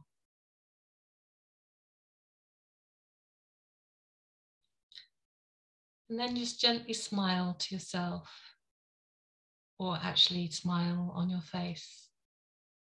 And this sends a message to your body that you are okay, that you're happy. Connect with this happiness. This will help you to connect with what does make you happy in your life.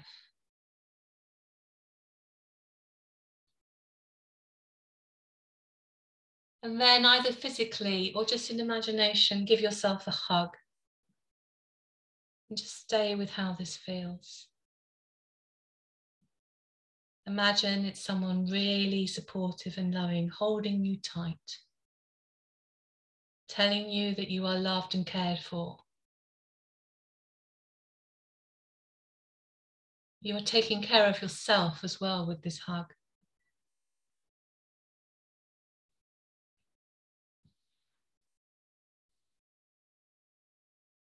And finally, just anchor yourself to the earth. And the way that we'll do that is just imagine there are roots growing down from your feet, down, down, down to the earth center. And the roots are literally wrapping themselves around the core of the earth.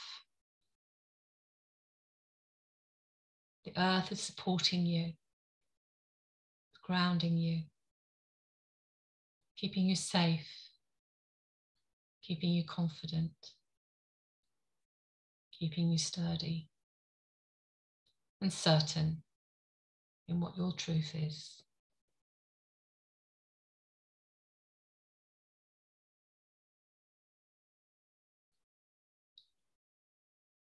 And when you're ready, just open your eyes again and bring yourself back into the room.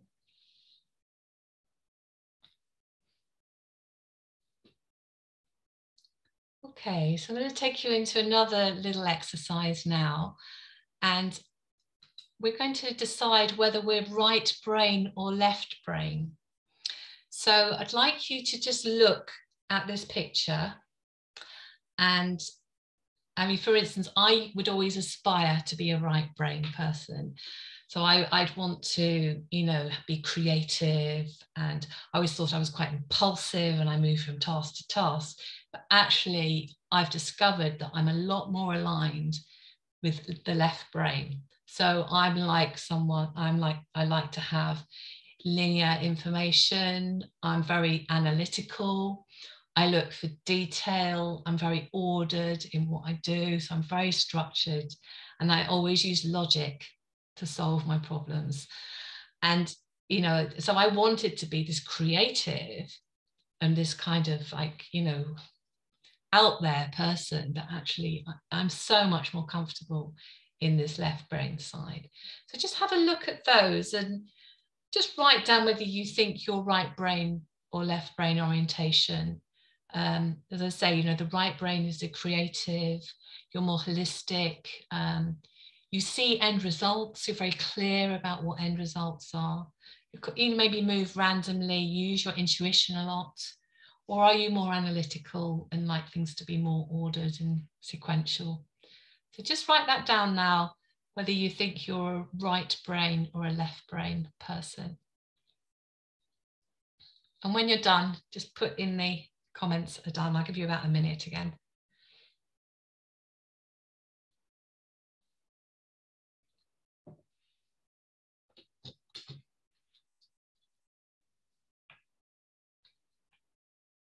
Great question, Deborah. Yeah, if you have bits of both, that's fine as well. You know, it's just an awareness exercise, really. I mean, I do have bits of the right brain stuff, but I'm generally noticing more and more that I am left brain.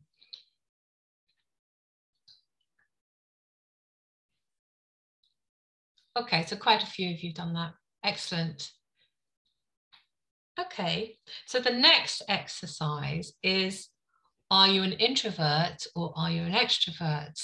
Now we can be an ambivert as well, so we could have a little bit of each, you know, like the lady said, you know, what if I'm a bit, Deborah said that she's, what if she feels she's a bit of both? We can also be a bit of both with the alignment on our extrovert or introvert.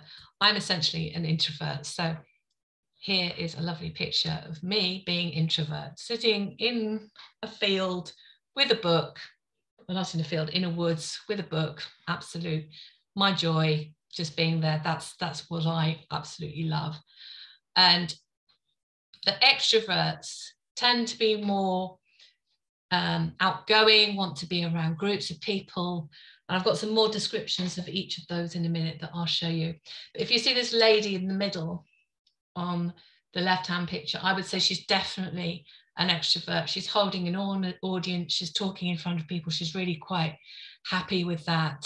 So it appears to me that she's probably an extrovert.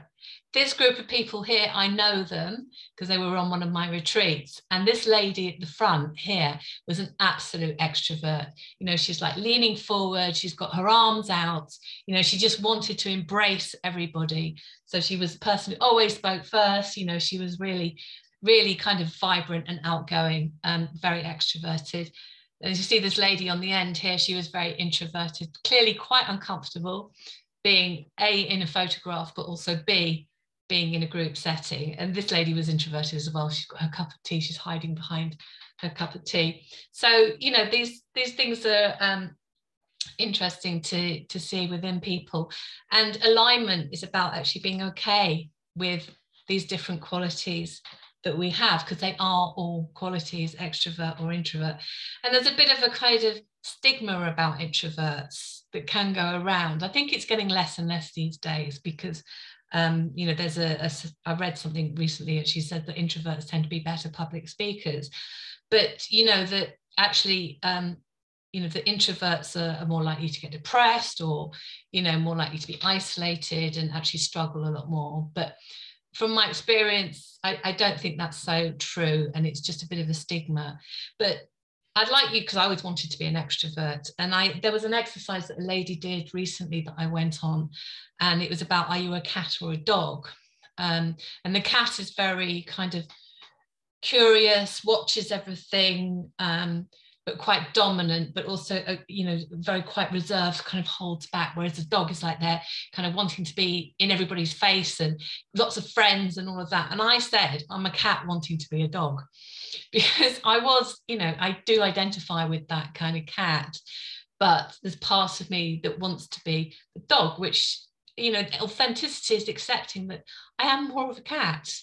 So have a look at these, another exercise for you, and just write down whether you feel you're an introvert or an extrovert. So I'll just go through them.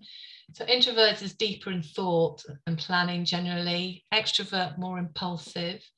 Introvert prefers a night in reading a book, whereas an extrovert would like to go out and socialize. Oh, keep doing that. An introvert prefers nature. Extrovert generally prefers people. Introvert doesn't really require social interaction to feel good, whereas an extrovert needs social interaction to feel good. I noticed with the pandemic, there's a lot of people who really were missing hugs. For me, it wasn't too much of an issue, but for a lot of people, they were really missing that social interaction. Introvert prefer one-to-one, extrovert prefer being in a group. Introverts cautious with change and risk. Whereas extroverts like to challenge, bend or break policies and rules.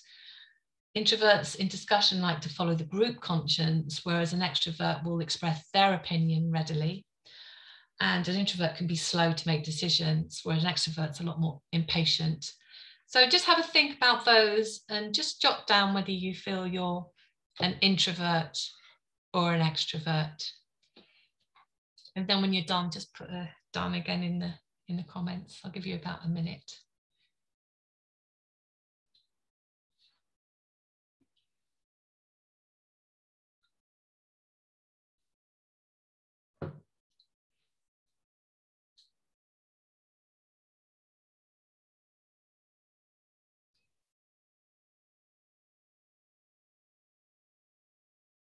Okay.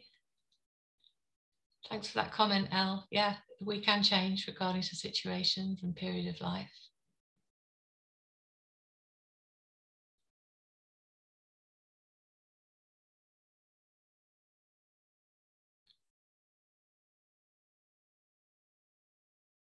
Okay. If you're coming through, there's a couple more. I want to put a done in there. If you're done, obviously you don't have to do this exercise.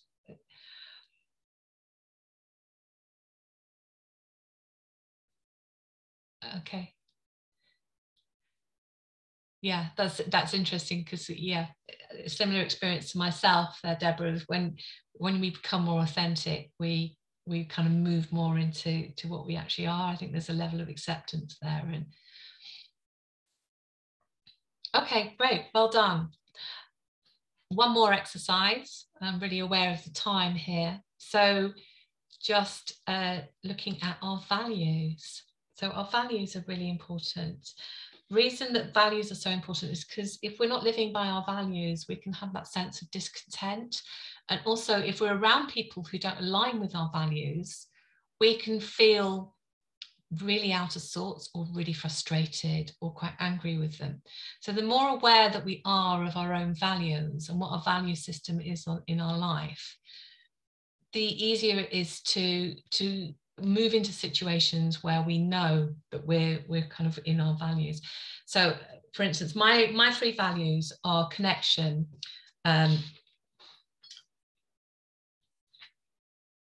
responsibility and growth, and they've stayed pretty the same for like the last 6 years. But during my life, I was really out of connection with those. I was out of sync with those. So I wasn't taking any responsibility and I wasn't having any connections. I was growing because I was always doing something academic, but I wasn't connecting with people. I'd completely shut myself off from people. And even though I'm an introvert, I need to have that connection with people. And often that's on a one-to-one basis. But also I needed to take some responsibility. And that is actually one of my values, is taking responsibility for my life and being in control of my life. So, you know, having those values is really important, and understanding what they are. They can change as we change in our life journey. They can change. Also, circumstances can sometimes change our values. Something might happen in life. But when you look at this next list of values, just look at these words and just pick 3 out that absolutely resonate with you. These are your values. And once you've got those 3 values, just try and make sure on a daily basis that you are in alignment with those values. So you are living your life as much as possible in alignment with those. So I'm going to give you a minute again to write those down.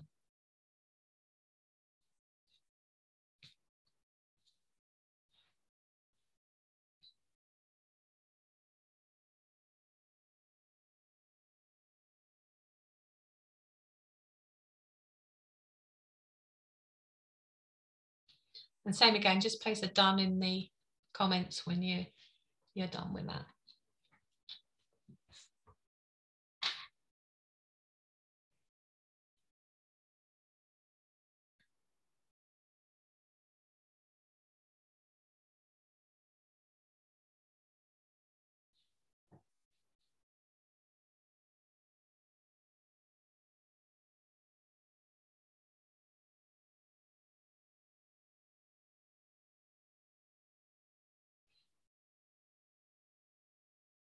Okay, someone said this is really hard, but done. Yeah, I mean, I've just given you a minute, and you know, most of the time I do this in my workshops as like a sort of half an hour exercise.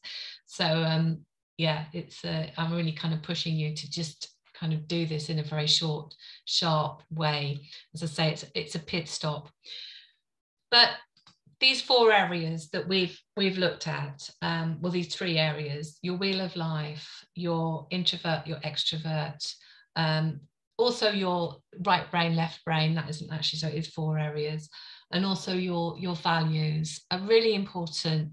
And if you can have some understanding of what those are and have those kind of on a piece of paper or somewhere, you know, just checking in with yourself through meditation. And I really recommend regular meditation to connect with yourself on a daily basis. And sometimes we have to do that an hour at a time, or half a day at a time, or a day at a time.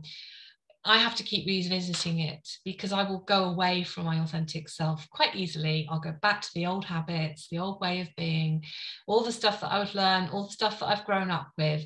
I will go back to that, and gently kind of bringing myself back, being compassionate with myself about that, but actually recognizing, no, this is how I'm kind of living my life today.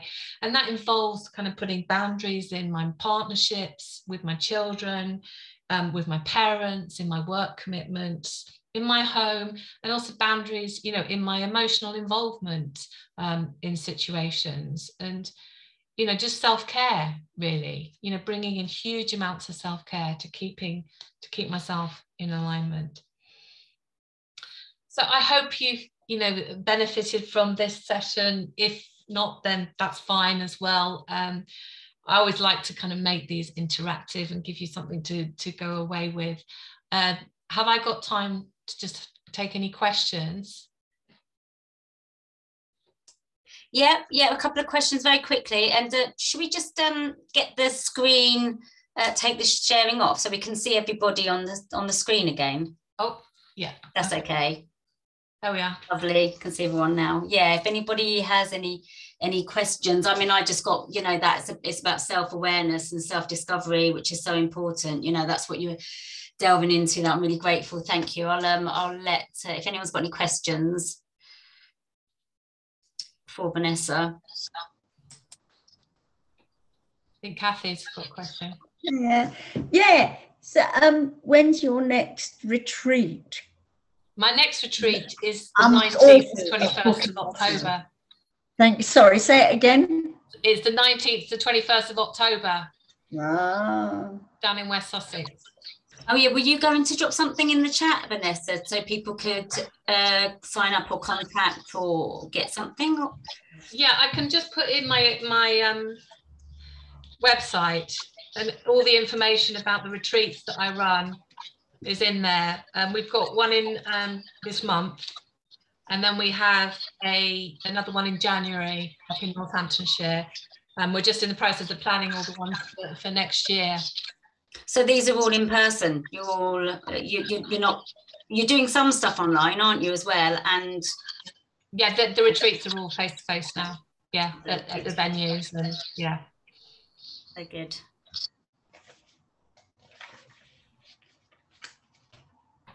Okay, well, yeah, so if anyone's coming in, then I just wanted to comment then about you know, it's so interesting to look at the left and the right side. We do that a lot in my work, you know, going into which side works, and actually identifying that you can integrate some of your you know, some of your flaws and your weaknesses and strengths, can't you, as well? I'm gonna, Kathy, are you okay? Did you want to say anything else? I'm going to mute to some feedback coming in there. Yeah, and the wheel, you know, I know what you're saying as well about, you know, it takes a little bit longer to do some of this stuff, because actually identifying it, you know, sometimes it can be a bit kind of uncomfortable, brings up some uncomfortability and discomfort. So I just want to say to people as well, that's kind of, you know, what I've noticed in my work is that it's quite good to dip into those places of uncomfortability, because it's making me look at what I need, and then I can sort of step out. I can identify my needs as well, which is so important to get to know, which helps with decision making and helps kind of life flow. But yeah, identifying them can be kind of like, really, you know, really, do I have to work on that? Oh God, you know, and oh, I've really left that one out. Yeah, so really interesting stuff. And as I say, it's not a pressure on anybody. It's just like, yeah, being inquisitive, like, and curious about how you might work, and really gentle, because, and I think Vanessa touched on this as well, is that we're not taught how to do this. We don't have role models that sort of that say, do you know what, if you want to do this, or oh, I've noticed you're quite good at that, would you like to try that out? You know, like that thing about developing yourself. And I wrote down something about dreaming yourself into being. You know, we're just not taught. We quite often, I don't know about but quite often everything's kind of like inside out and upside down, and we're left struggling with, you know, that I should know my identity, I should know who I am and what I want, you know, and there's a big should, and there's pressure, leads into perfectionism. We're not guided or protected with boundaries, and then we can sometimes, you know, get ourselves into these situations that we've just touched on with, you know, with the addiction problems, relationship problems, and I struggled for a long time with that. I used to just regularly think I was having an identity crisis, but I just was in crisis probably. Okay, right. There's a couple of comments. Got some questions, yeah. Shall I speak to them? Go for that, yeah, go for it. So Jackie said it's so difficult to make self-care feel like a selfish act. And yeah, I mean, as I read that, I just thought that's so the conditioning, isn't it, that we've had, that it's selfish to take care of yourself. I always think of, you know, the oxygen mask on the plane, and if we don't put the oxygen mask on ourselves, they tell us, you know, put it on yourself before you help someone else. So it's not, you know, it's not selfish in any way. We're just being taught that way, you know, that you should put other people before yourself, but it's not helpful if you've got nothing in your pot. You can't give anything to anybody else. Yvonne, creating your own life rather than going round the corner hoping to find yourself was an aha moment for me. I've been hoping to find who I am by bumping into it. I love that. Yeah, I was the same. I absolutely thought that I'd just find that out one day. And is that depressed people with certain identities that are safe spaces from of the oppressed people? Okay, I don't quite know exactly what oppressed, what you mean. Maybe if you want to just message me via my website, we can have a chat. Elle, if that's okay. Well, maybe was it you know, something with sort of a victim of something's happening, maybe in a relationship. Yeah, contact Vanessa, definitely. Yeah, I mean, everyone who comes on my retreat, I do an assessment with. So, you know, the best way to find out if, you know, the retreat is right for you is maybe to book an assessment call, which you can do on my website, and then we can just talk it through. But the chances are, you know, I work with a lot of difficulties that cause anxiety and depression. It's not so much the cause, it's kind of, you know, what is going on for you and how you're feeling, and we work with that. And obviously, yeah, it's a safe space, absolutely a safe space. You know, everything's confidential in the spaces that we run on the retreats. Oh, okay. Oh, yes, definitely. Definitely. You've explained that, Elle. Yeah, no, definitely. Yeah, definitely. So yeah, abuse, you know, people who feel, you know, that they're kind of excluded or ostracized, people in societal oppressions. Yeah, absolutely. Yeah, we work, you know, with any of those. But yeah, as I say, book a call and we'll have an assessment. We'll talk it through and see if it is, you know, absolutely suitable for you. I wouldn't want to bring anybody on who wasn't right for the retreat, or if it wasn't right for you. Yeah, thank you so much, Vanessa. It was so wonderful to hear you, and I really admire your work. I'm always keeping an eye on what's going on, and I know your retreats are so you know, encouraging in confidence. And there's another one that you do, a couple of online ones that you know, sound like a really good foundation as well. If anybody is, you know, you're not ready to jump into a retreat, Vanessa does some other wonderful little workshops as well. Yeah, it's all on the website. Yeah, the workshops are on self-belief and resilience. So yeah, yeah. Feel free to book onto those, or, you know, just ask me questions about those. Just give me you know, contact me, and I'll talk you through what they're about. But it describes everything on the website, hopefully. Okay, wonderful. You know, I do understand if people have to just water in, water out. I'm going to carry on because we have another speaker coming, and I haven't really spoken much about what I'm doing. So thank you again, Vanessa. I shall unpin you and pin me. Okay, has anybody got any questions that you want to ask, just in general? You know, how are you feeling now? What have you got so far out of this this event, and what do you feel like you might be still lacking that you might want some information on? I'm currently running coaching programs. I work with the integrating in a sort of somatic way, and somatics is just really about understanding somebody's societal situation and surroundings. Sometimes it's about, well, it definitely is about background. It can come into background and even intergenerational stuff.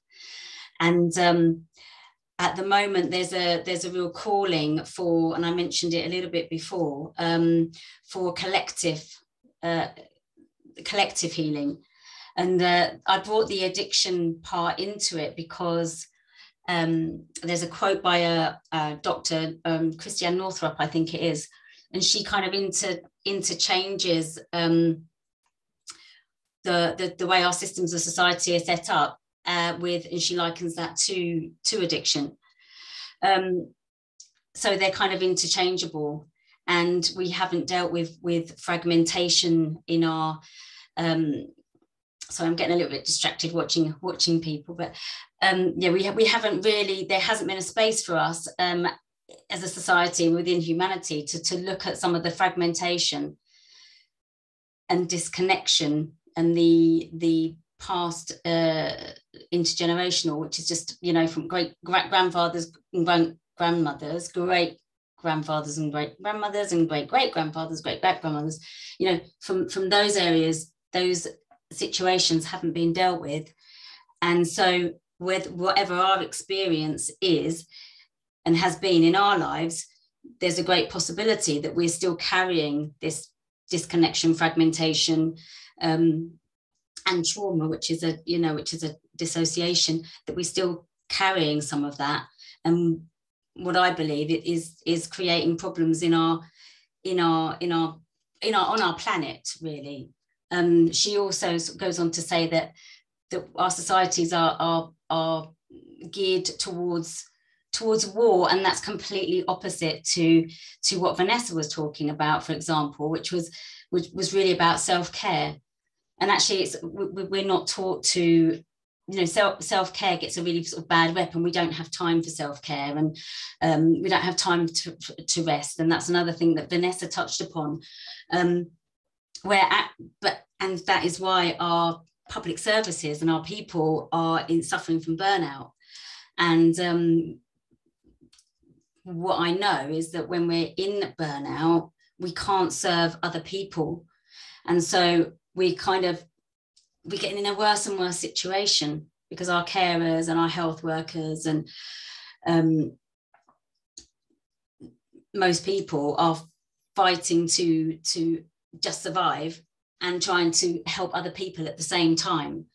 So that's where, you know, my work is coming in, to bring in all of these a knowing and understanding, a sort of a digging into self-awareness. You know, what do I need now? How can I go forward in this real difficult situation? You know, and if we are in overwhelm, you know, and also, who's not anxious at the moment? You know, I mean, you know, really, it's a difficult time to not be anxious. So I really want to dip into that real compassion for ourselves as well.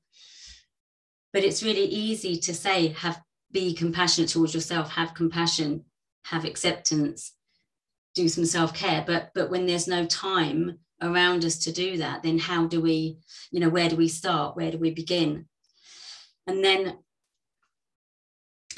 we, you know, another thing that our society is, it's kind of built on that insatiable kind of, you know, we're never going to really get anywhere. We always may feel as if we want more, and that feeds into this sort of dysfunction. But when we begin this path of the healing and the healthy, we get a little bit of space for some self-awareness. Then where do we take that? Where do we take that path? You know, and that's why I would really love to create, you know, a community of people that can support each other, so we can come together and maintain that self-care, self-awareness. And it goes a little, you know, and it also goes a little bit deeper than that. Just a quote from Gabor Mate was in relation to addiction, that he says, addiction, despite the abundance of disastrous consequences, that, you know, the person in that situation doesn't feel that there's any other possibility, you know. And I feel like that's a reflection of where we're going globally with the, you know, the climate change as it is, you know, floods and fires.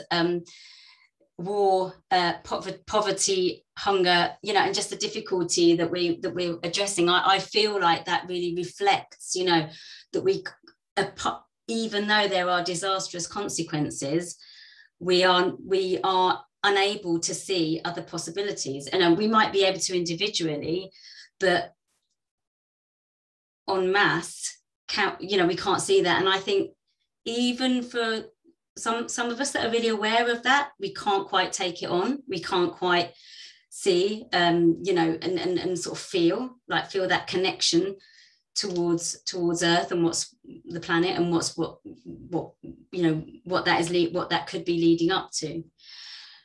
But again, I want to kind of bring it back to something slightly more positive, in that there are so many pockets of healing and awareness now, you know, this sort of trauma healing and collective healing and self-care, you know, working with anxiety, depression, understanding mental health issues. And I mean, definitely anyway, addiction is a mental health issue. You know, we haven't really learned to take care of our minds and bodies in the correct way.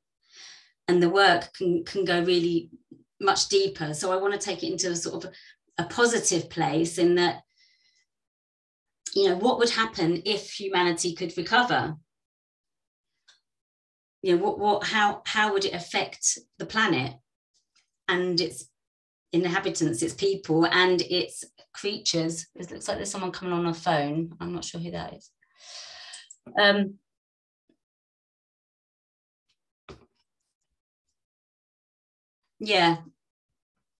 Yeah. So how would that affect the Earth's inhabitants and creatures? You know, that we know are you know, we're losing so much of the beauty. So it's kind of like, it sounds a bit big. I know I'm kind of trying to bring a big subject in with, you know, sort of the work that I do and that the healing work. But I just want to kind of interlace that again with a sort of a bit of science, with the measuring of the Earth's energy and conscious awareness, so that there has been data that has actually shown that there's a measurement of Earth's vibrations in hertz or something, and that's been measured to sort of go along with our consciousness. So our conscious awareness and our communication, you know, using us and our heart intelligence as well, which is another area of work that I go into, can give us an awareness to be able to feel like we've got an energetic sort of relationship with the Earth and our, you know, the universe and what's around us. And in that way, I believe the deeper self-knowledge, hello, who's that? The deeper self-knowledge that we can get to. So I work with the body as well as the mind. So we can sort of, I coach people in all sorts of areas, whether it's career, life choices, even a physical you know, condition or chronic pain. A lot of those things come down to the same work. A lot of those things come down to, you know, an unresolved past experience or an intergenerational issue. And you know, let's face it, we've all had intergenerational traumas that have not been dealt with. You know, we've all had different forms in our different cultures and societies, but we've all had them. I mean, for example, you know, for me, maybe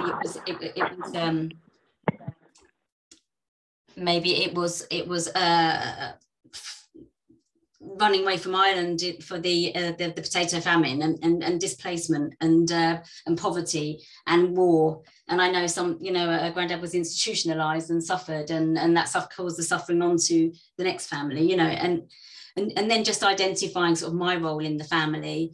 And for me, doing this work has grounded me so much, and it's really helped me to come to that place of, like, sort of what Vanessa was talking about, of love, and how and responsibility. And responsibility is actually, it's the ability to respond, you know, the ability to respond. And that's what I I've worked so hard at, you know, in relationship, and to identify my needs and to be able to make the decisions that are good for me in order to sort of step closer to a solution-based life, and then of course to help others. You know, that's my but I can't help others unless I'm kind of more sorted myself. So I hope that kind of ties in where this kind of all of us needing some kind of, you know, recovery and healing path, and then the expanding path, which Kyczy is going to talk about this in a moment, of, you know, where we go with that, you know, because we have more language for ourselves. You know, things aren't just good, bad, happy, sad anymore. We get really intricate with nuances around feelings and issues and problems and people's characteristics and oh, I was behaving like that there, you know, or I could see that come up, or, you know, and also dealing with, and somebody else spoke about that, was Vanessa and Ian, is, you know, my relationships have changed as I've delved into wellness, which has been, you know, for the last 11 years of my life. You know, I've been on a deep road of recovery, deep, you know, therapy. My work revolves around it. I've done lots of empowerment training, which was very painful stuff, and the yoga therapy, and lots of yoga for recovery as well. And all of these things together, you know, I've sort of realized that my training was actually my therapy. And so I needed to kind of step out and start offering that to people rather than just getting well for what, you know, I needed a purpose to do that. So the bigger picture, I firmly believe, you know, it's my vision that as we work with our own healing and our internal understanding of ourselves, and I've gone, you know, we can go really deep into that on a cellular level, but even deeper, you know, there's the teachers that I follow are finding new ways of understanding yourself, releasing trauma, and following the body's guidance, really getting out of the head, you know, which causes all the problems, and integrating that. And thank you, Kathy. Yeah. And also, yeah, so really thinking about the understanding the body on a much deeper level, but also being able to operate from the heart, but we, you know, there's a need to nurture confidence and you know, a community or support. You know, support is really needed there. So I'm going to I wanted to drop in my my calendar. So I'm going to I'll try and actually, whilst when it's time for Kyczy to speak, I'm going to drop my calendar in the link so that you can book a free call with me and find out a little bit more about what I do. So it's completely free, and I'd love you to step in. And good morning, Kyczy. I just finished off chatting here. Yeah. So I'd love for you to book a free coaching call with me. There's no obligation to sign up to anything, but if you'd like to see if we can work together, then we go through stages of really meeting yourself where you are right now, and that just creates that little bit of space and subjectivity. You know, we can step back a little bit and hold the space for just seeing where we are, and using all the forms of communication and all the tools that are available to find what works best for you in terms of stepping forward into the next solution, or the next, whether it's relationship, work, as again, or physical or mental difficulties. And there's proof that we can sort of change that way of being, because we can because we've learned about neuroplasticity and changing the patterns of you know, our belief systems, and just letting them go a little bit and finding ways of recreating that. And I know sometimes that's related to physical injuries, but it actually, we can actually delve into that on a behavioral level as well, and start to work so that the body begins to understand. I think, like Vanessa kind of said, if you smile, then the body can kind of feel it and hear it. And so as soon as there's a communication and the body feels like it's being heard, you know, it can begin to create these ripples of change, and then they can actually come quite quickly. You know, another thing that I'd like to kind of mention is that we, as a, you know, in certain societies, we've done so much therapy and we've gained so much knowledge. And I do believe that this has helped raise the level of conscious awareness within, you know, certain sectors and certain people. And so you know, we can take that further quite quickly. We don't all have to stay back and kind of struggle to get this information now. There's so much more information out, and so many people have been through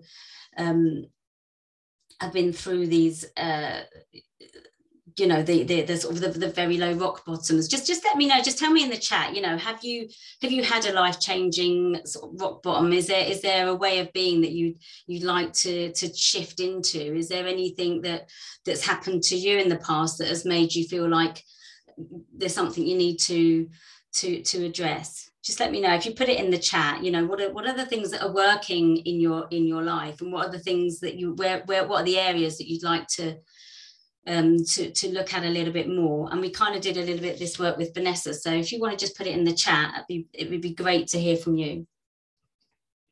So Kathy says about motivation. When an immovable object meets a force greater than the object, addiction or fear or trauma is the object, and love or self-care is the force. Are you saying, Kathy, do you want to come in? Are you saying, Kathy, that is the antidote to that sort of being stuck with fear and trauma and addiction, and sort of putting them together? I'm also saying, because I think what I'm trying to remember and quote there is some kind of equation about about energy and force, isn't it? Like quite a straight kind of mathematical, or this equation, you know, that when a force when an immovable object meets a force, you know, how things move. And, you know, kids in primary school learn about it and stuff. And it occurred to me, you know, as you were talking, and as we've been talking and exercising today, this that applying very simple logics from an external world and an understanding world to this internal universe. And yeah, so that the immovable object can be any area of my fear, and the force greater, you know, like you know, can be self-care and love. So you know, how do I shift in all those different areas? Because you know, we're talking about areas where it can be the same thing for years. For me, I'm talking, you know, it can be for years. It will keep cropping up. I'll get better in this area over there. You know, so it is in my life. It manifests like an immovable force, even though it's just a little thing. You know, so what do that's what I was saying. So that's why I love to do this work with people one-to-one and in groups. And another thing I'd like you to put in the chat is, if there's any of the subjects that have come up today, what would you like a whole class on? And we can arrange that. We could get that together, and we'll you know, just put that in the chat. Is there any place, any more information about, you know, stuck in patterns and how we shift them? Is there would you like to learn a bit more about how to drop into the heart, you know, and meditation, because that's not always easy, right, as well, you know? So you know, or would you like to learn more about cellular awareness, which, Kathy, I think some of this work is, when we're shifting patterns, you know, it is about getting to holding a space and really listening to the body, and finding ways that the body can learn, right? Because everybody learns in a different way. You could be you know, talking, or you might need to make a shape, but we can also do sort of other things so that the body can relearn how to manage that unstoppable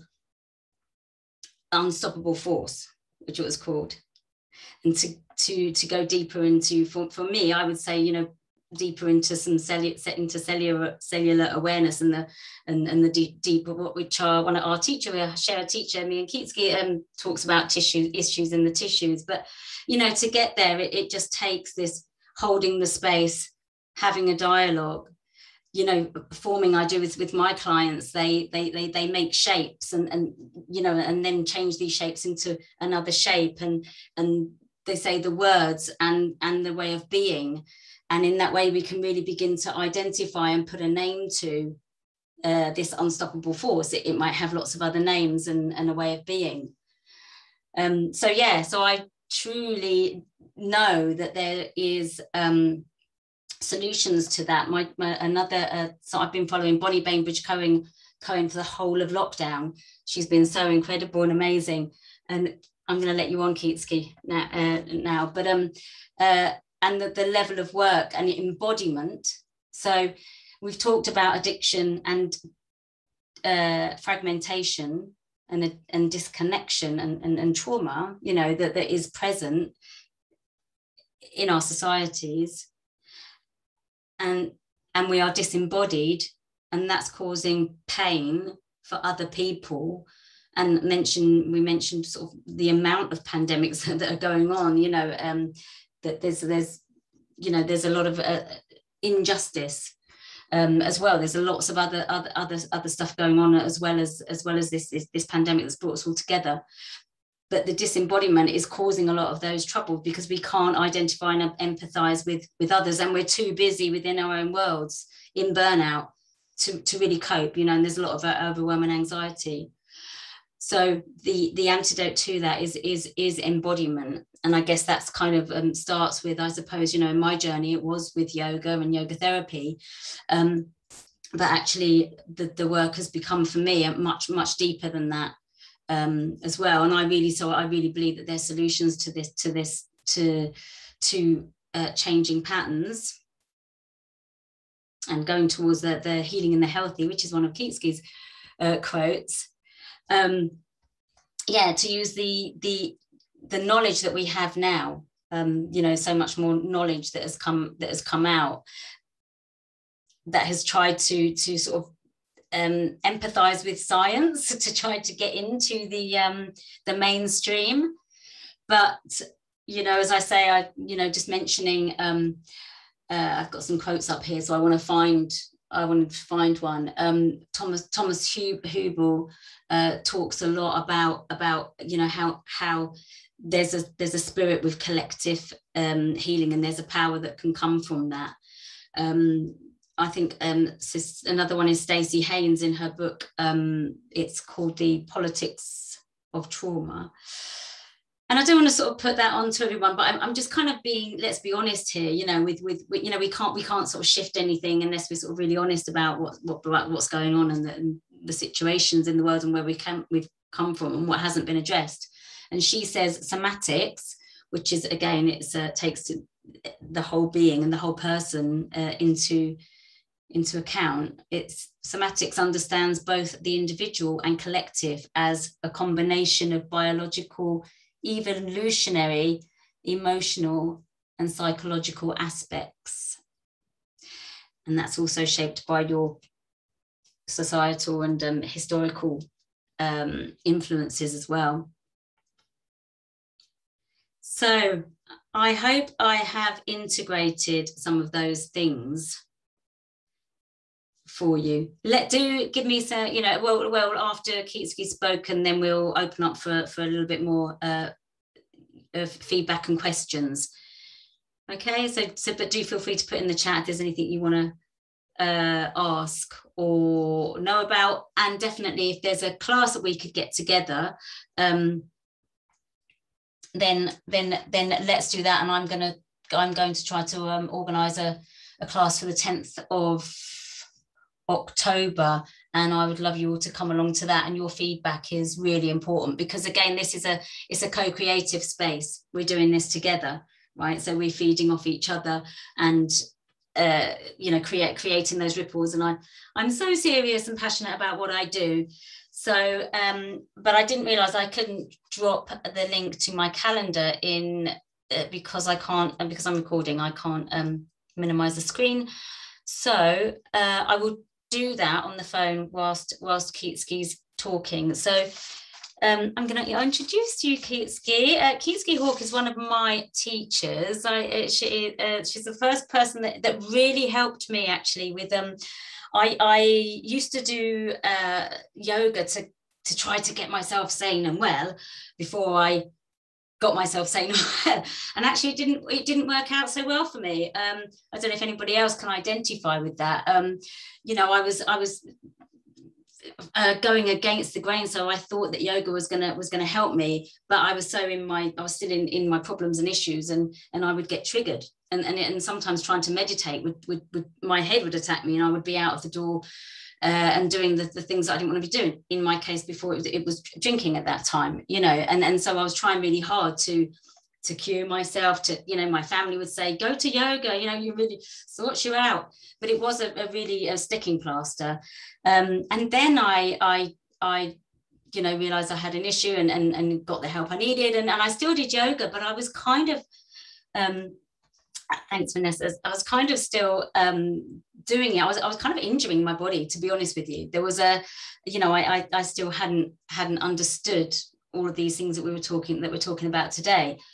And then I read Kyczy's book, and she has written various books, and one of them is yoga and recovery, yoga and the 12-step path, and it was so nice for me to hear about read somebody's stories that I could really identify with, and then tie it together with yoga. And it was a massive shift for me in my life, and it's really led me to where I am now, because I've done you know, I became a yoga teacher, and I did lots of other healing paths, and then became a yoga therapist. But then my work is not just a yoga therapist. I dropped the words yoga and therapy because I didn't want to exclude people. So I really use all of, I've got so many other things I can bring into the practices when I work with somebody. But yeah, that's why I'm here now. And so I'm going to just say a little bit about, she is an author. She's also written a book called Life in Bite-Sized Morsels, Yogic Tools for Recovery, and I believe is writing a book currently for teenagers.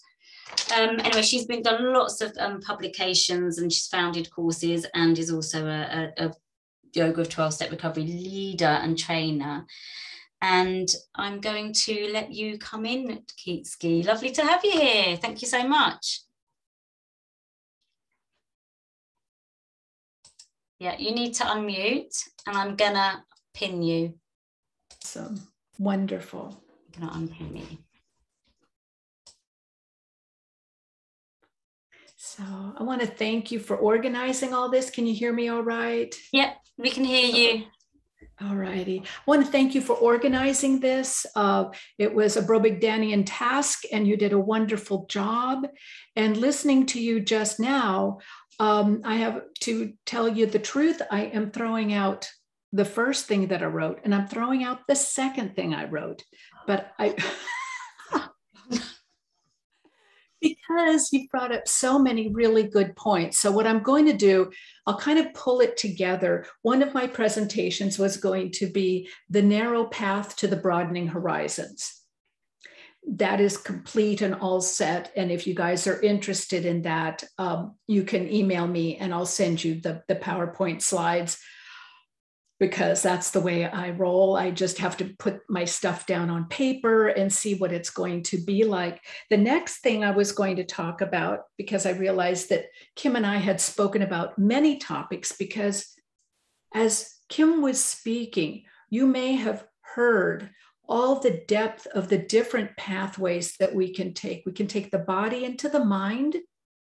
We can take the mind into the body. We can take the present into the past, or we can excavate the past to deal with the present. So it's multifaceted and not unidimensional. And the other topic that Kim and I had tossed around was talking about the role of non-binaryism in terms of thinking, not in terms of gender, but in terms of thinking. And so I'm going to kind of take those things together extemporaneously. But I was also thinking how wonderful it would be, rather than to have sequential presentations, to have a panel. Because I think that each one of us could build off of the wisdom of one another. And with the really wise, just, have been reading in the chat, the interesting comments and the wise perceptions coming in, that as a conversation between panelists and people who are attending, we could even enhance that richness. So yay, Kim, I think that you may have created a monster and you're going, oh shit, that's the yogic term for it. This was overwhelming as it was. Don't make me do it again. I'm running away. But no, I think we build on our experience. So I'm going to talk a little bit about non-binaryism to start. That initially I'm a woman in recovery. Oh, my name is Kyczy Hawk. I'm a woman in recovery. I grew up in a home with alcoholism and with a mental illness. So my mom was an alcoholic. My dad had a number of issues. One of them was vagabondism. That's not really a thing, but we moved about every 18 months to 2 years, and not just down the block or within the United States, but among countries. So I had, as they say, a peripatetic childhood. What that did for me is I was exposed to a lot of different cultural standards and mores. And I was also representing the United States. And I also was the oldest of three. So I was also junior mom, protecting my family from the world and the world from my family. So in that paradigm, I developed a lot of hard and fast rules. Those rules were integrated. Kim talked about it earlier, about that cellular memory, the soma, which are the neurons inside of our body and in the dura of the brain. And our soma becomes impacted by our chemistry, which is our emotional reaction to our situation. And as a kid, pretty much you find comfort in black and white thinking. This is wrong, that is right. You do this, you don't do that. When you're a little kid in a foreign country, there are some really strict rules. One of them is if you've got a bag with you, you keep it clenched between your arm and your body. You don't like swing a bag or hold your purse or your book bag loose in your arm. You keep it pinned to your side body, so it's less easy to snatch away. So that's the clue for safety. But also the lesson is people are trying to get your shit. So you know, that is a paradigm that stayed with me unbeknownst to me. It was in my soma, and I didn't realize what an impact it had made to me until I finally realized that, wow, I clutch everything close to my body. I do it with my parcels. I do it with my heart. I do it even with my thoughts of growth. I hold it tight. I don't share. So these were old paradigms, black and white, good to clutch, not good to let loose, that had to be reevaluated. What turns out is that the words are sometimes, or it depends, that there's never always, it's never always one way or another. What does that do to a mind that has been brought up with strict do's and don'ts? Girls do this. Oh my gosh. Whew. A woman in society in the Arab world is very different than the woman in society in 1969 San Francisco. Let me tell you, because I experienced them both. So what you know, your thoughts of reality and become then striped into extremes. This is the only good thing. This is the only good thing, because the basic paradigm is that there's one right and one wrong. There's comfort in that. You know what to do, you know what not to do. So when you begin to pluck apart binary thoughts, whether they're the old ones, you know, I will never be like my mother. I will not drink like my mother, until the insidious disease overtook me and my denial system focused me into, well, yeah, I'm not like her, I'm like this. And then excuses and justification, rationalization took over until through ACA, Adult Children of Alcoholics, I didn't have to reject my mom to be myself. And I didn't have to hold her in resentment for my childhood, but I could, in a non-binary way, pluck apart that relationship to say, these things were useful and these things were not. Can you imagine a woman in 1962, getting on an airplane with 2 kids, 8 and 6, with having shipped 500 pounds of worldly goods, that's all that we could have shipped overseas, and showing up in Beirut, Lebanon, and saying, okay, this is where I'm living because my husband got a job here. What a terrific, well, yeah, she drank a lot. This was a huge change. This was a huge shift from living in the Bay Area, San Francisco Bay Area of California, to Beirut, Lebanon, working at a university, living off campus, not knowing the language, having 2 kids that you want to keep safe in a culture that you don't understand. What a brave woman. Could I not embrace that fierceness of character and find healthier solution sets and be able myself to move? Someone was talking about that immovable force. I mean, immovable, well, you know what I meant. that energy against the unstoppable movement against the immovable object, that, wow, I have my culture and I'm moving into another culture and I don't know how to blend them. And I myself, because I grew up, and I'm speaking for my mom, in an alcoholic home, talk about her soma having been imprinted. I'm getting to the point here, really.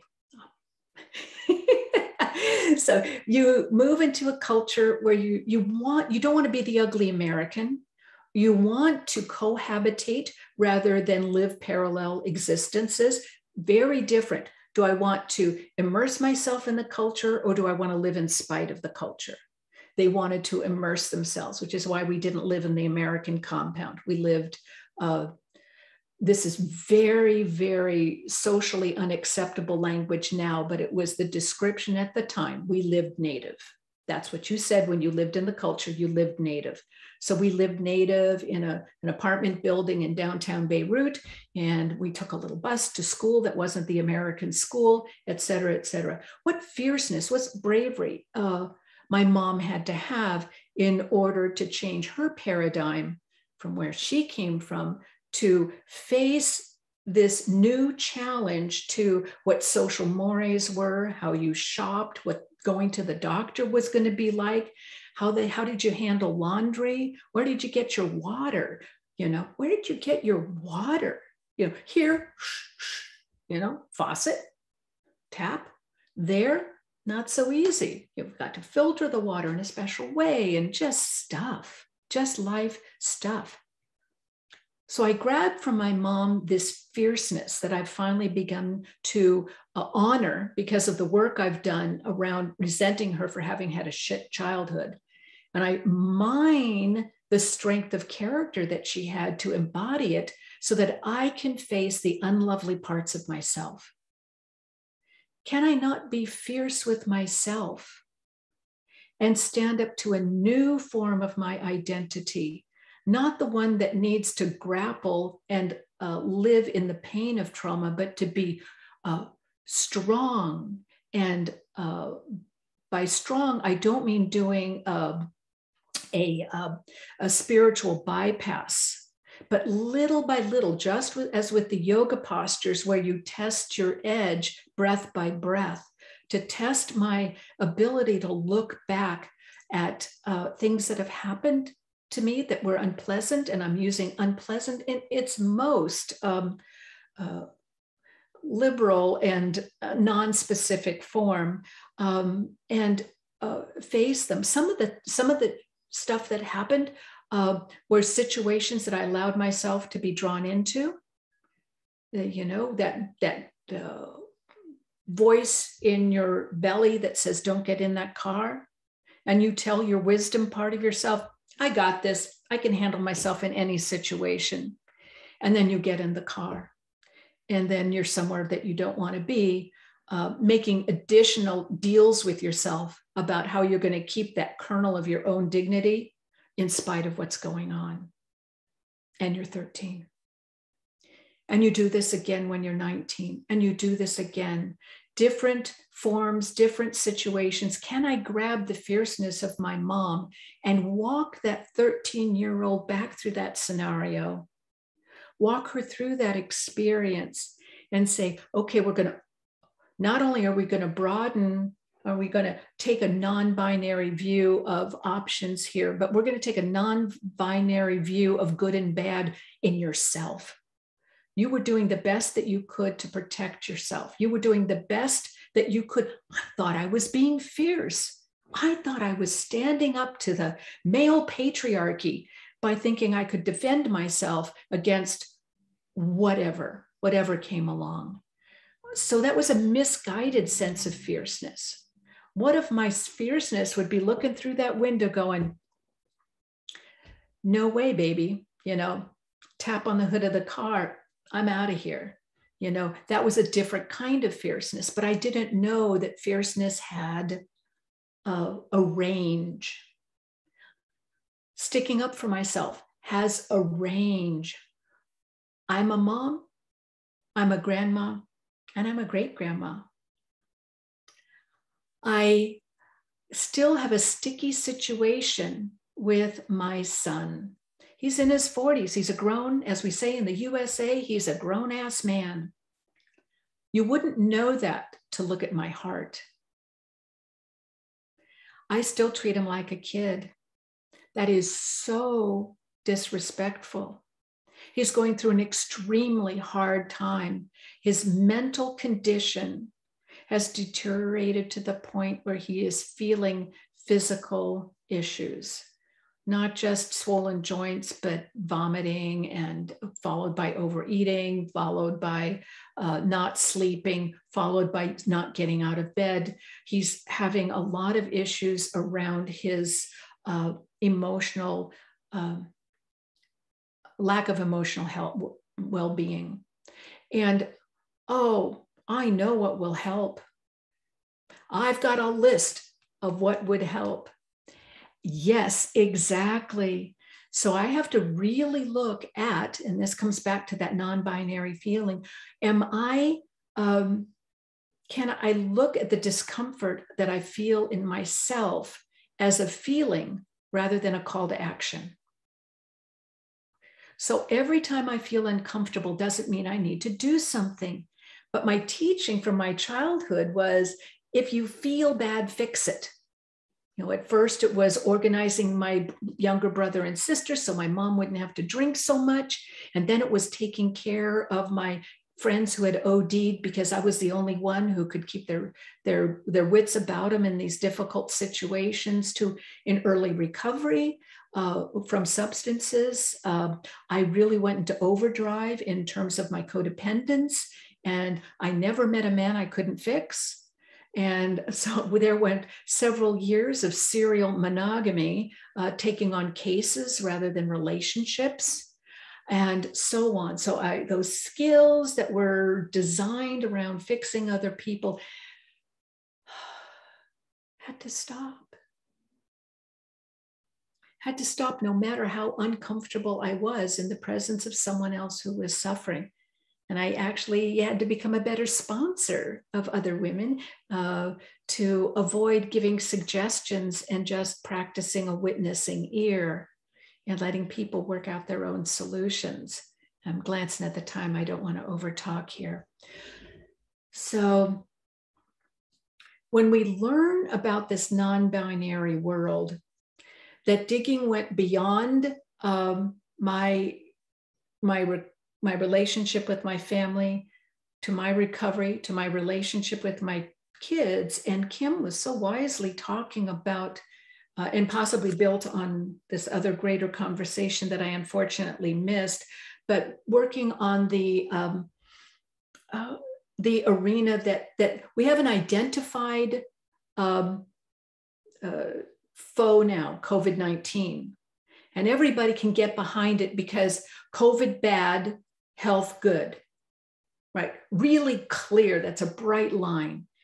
But it is kind of an overlay over privilege, over racism, anti-racism. It's an overlay that has been kind of taking the conversation away from binary gender identification. It's layering over in America. We're finding a big hard right slant toward taking away women's dominion over their bodies, as well as the accessibility of our voting rights. So that's kind of lost in the conversation. It pops up here and there.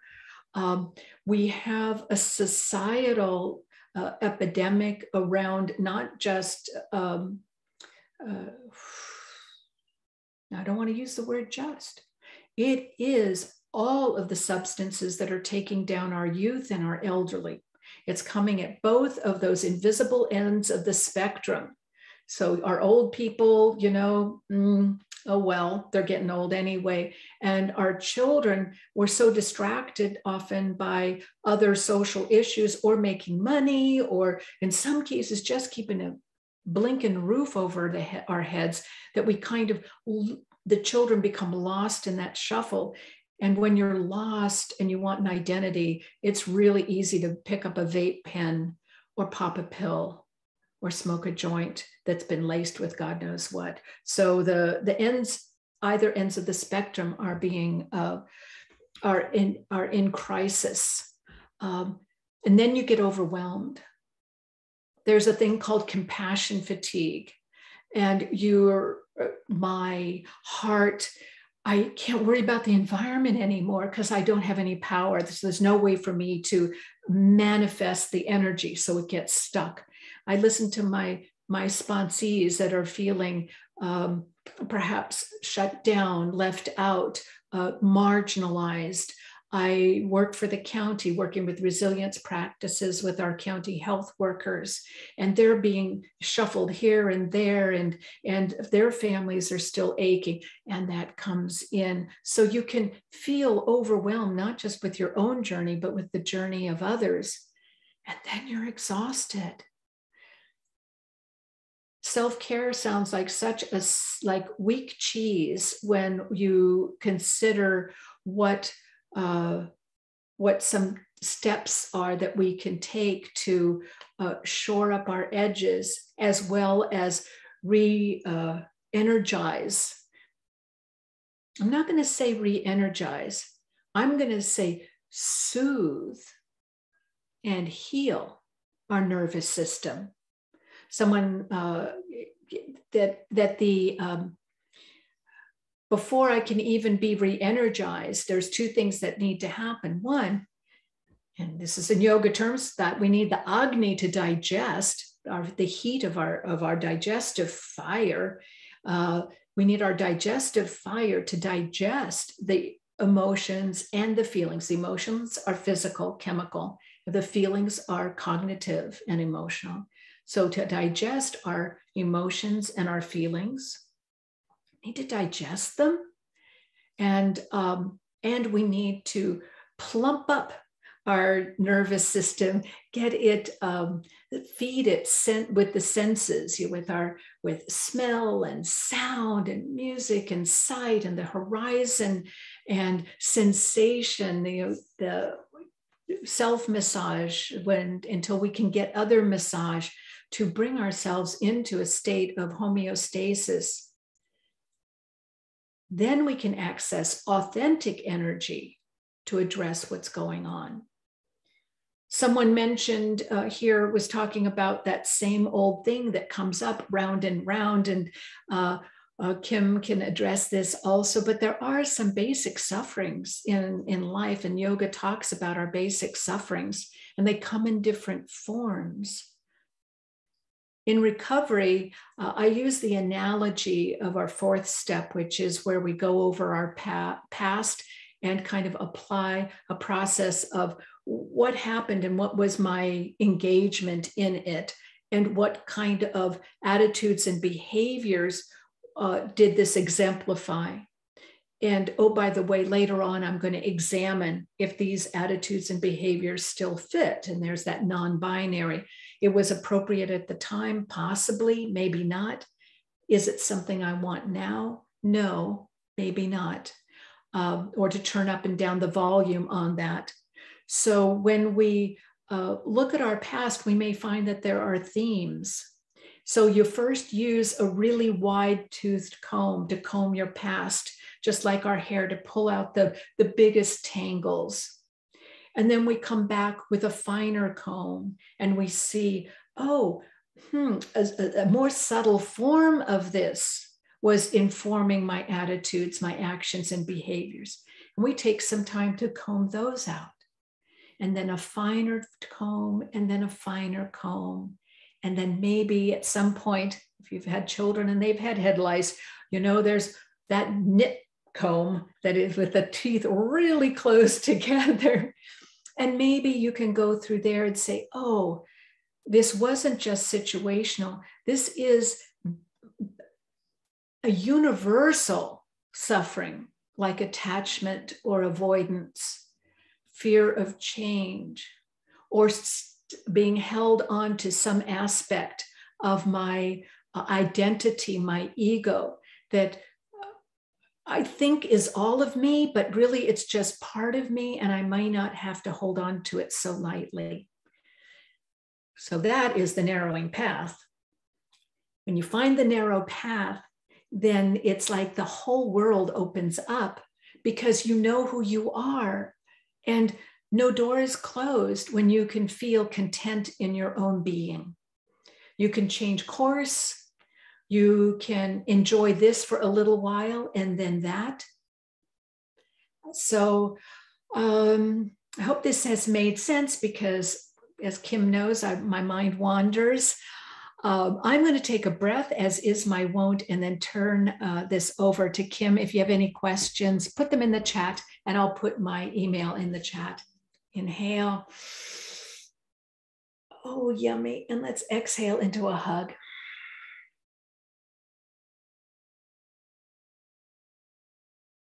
And down. Thank you, Kim, for giving me this opportunity.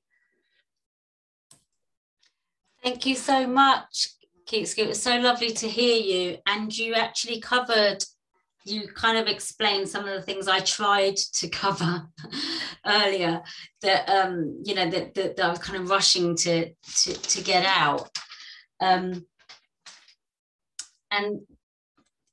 you know, the story about your mum, it's really more important than it almost even kind of sounds, because of how we have to dig so deep, and how we have to become so open-minded to be able to see those things, you know. And it was funny because I took my son to a foreign country. I expected him to go into classes, and you know, and it gave me hope. I thought, oh, well, maybe he's going to be like Kyczy about me one day and just say, oh, you know, wasn't she amazing? And he prayed to take me there, because he kind of thinks, why did you take me up a mountain?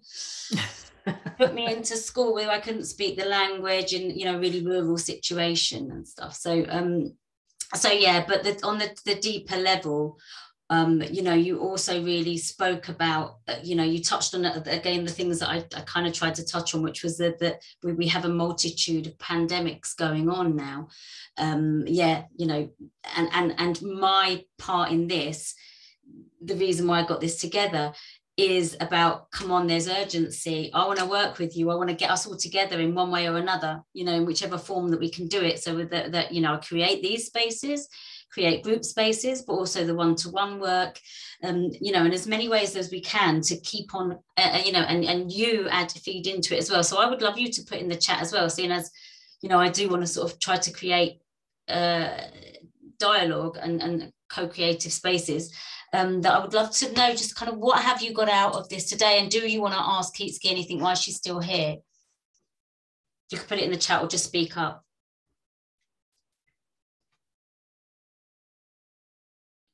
Yeah, feel free to unmute and ask the question, because sometimes the question evolves as you're talking. And I would, again, you know, do get onto I'm going to send you all out, so you can book a free call with me and chat a bit deeper about stuff, and get clarity on what I do and what we can offer. I'd love to arrange a class again as well, so let me know if there's anything you know, that you'd like to dive deeper into that's come up today, and otherwise I'll think of some, I'll offer it.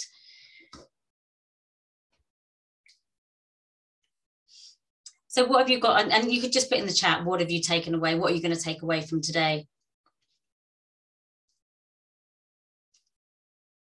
Thank you, Charlotte.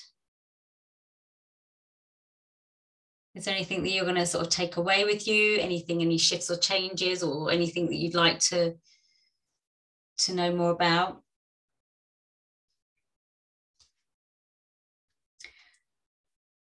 So yeah, as well, I'm going to carry on. Do hop in, somebody. I'm just filling the space here. You know, Kyczy also talked about you know, how we go from good and bad, and that sort of a very you know, limited way of being able to talk about. And it's not just our feelings. Again, this is about society as well. These conversations that we're finding so difficult to have. About the injustices, about health, about our workers being in burnout, you know, so many things. I know that, you know, some of the experiences of people here, you know, of working in certain situations that's actually caused them, you know, traumatic experiences.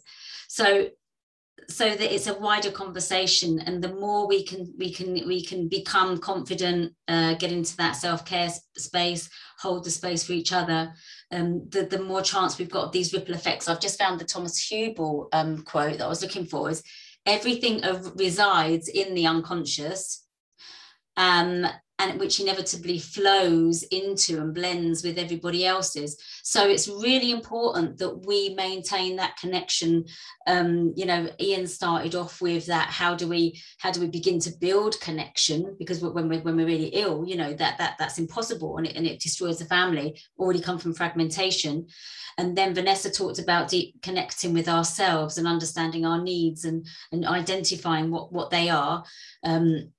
And getting to know ourselves, you know, and so we can make these choices, and accepting who we are.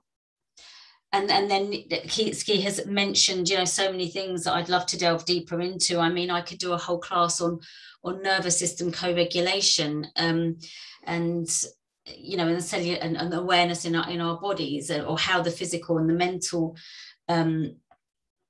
you know, integrate. What does that mean? Well, I wrote it down somewhere. You know, the connection between mental and physical well-being. You know, if you'd like me to put one of those in, then on the 10th, I'd like to do it on the 10th of October.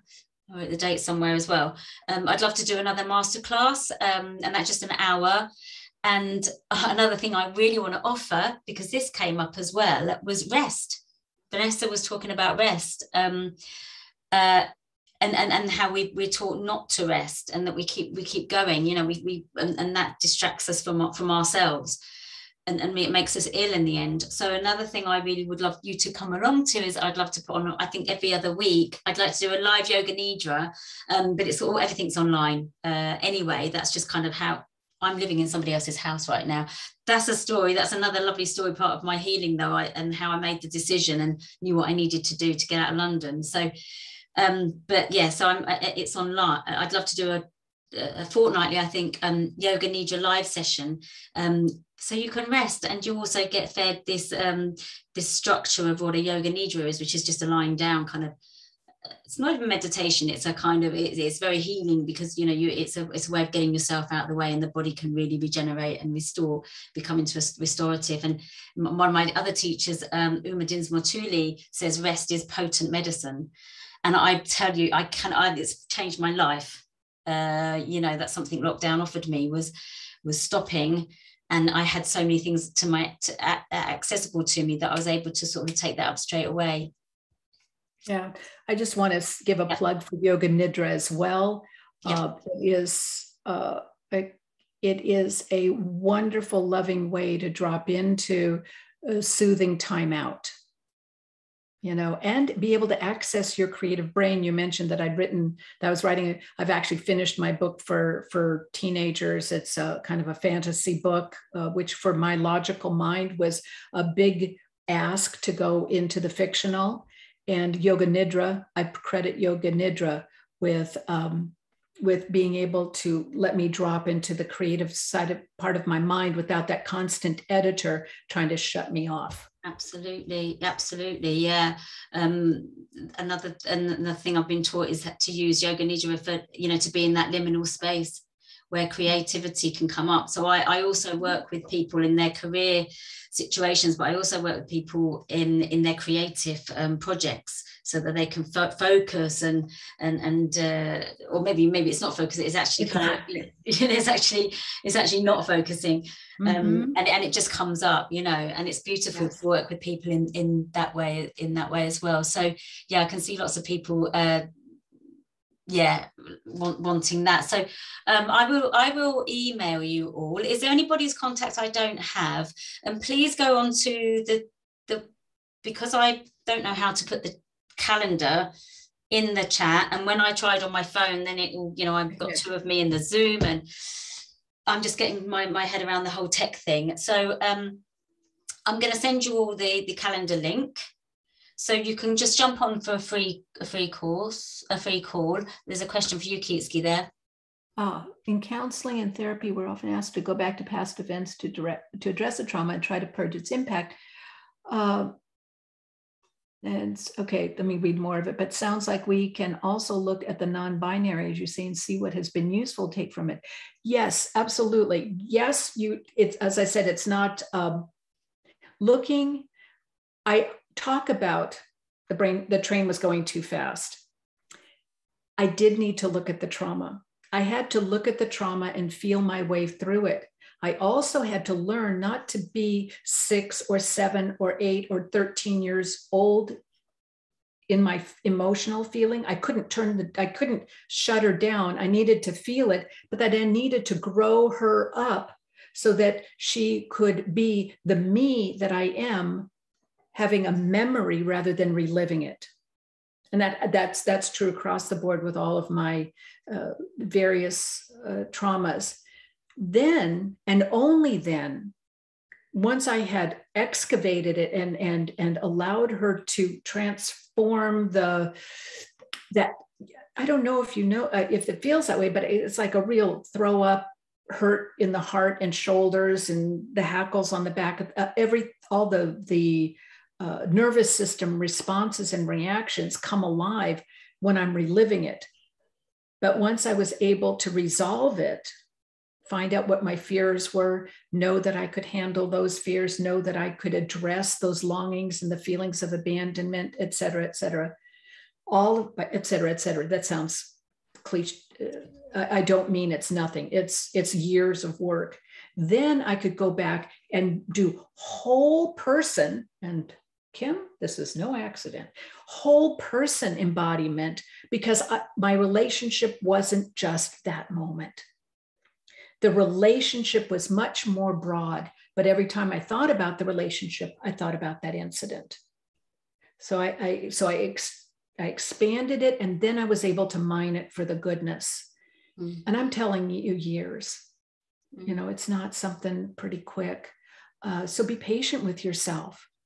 Really be patient, as if you were really holding your younger self by the hand, or that young adult, that young woman, or the young person by the hand, and sitting next to her as she was going through it and saying, okay, I love you. We can do this together. Yeah. Yeah, that's so true. Acknowledging our younger selves and that reparenting, I think is so important. And slowly, and you know that trauma is something that comes up and kind of hijacks us in our present, but it's and because it's stuck somewhere in the body that we just haven't identified yet.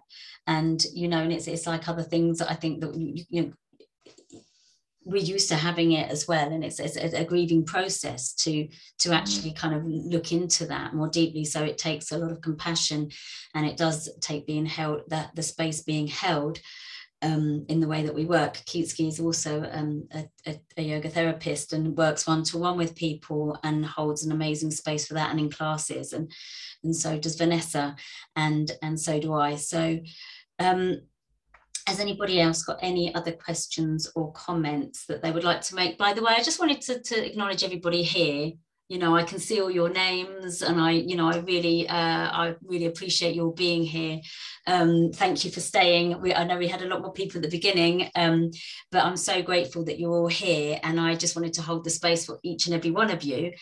And I just want to drop into the heart for a moment. So just going from the head to the heart. So if we just take a little breath, just to pause and just connecting. So just kind of dropping the attention, down into the we call the heart space, which is just in the center of the chest, and just I like to consider that a little ripple going out, and I'd like to connect with everybody here today in that way.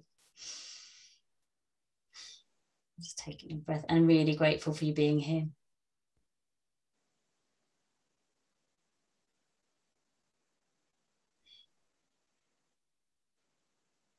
And I hope whatever I hope you've taken something from this gathering.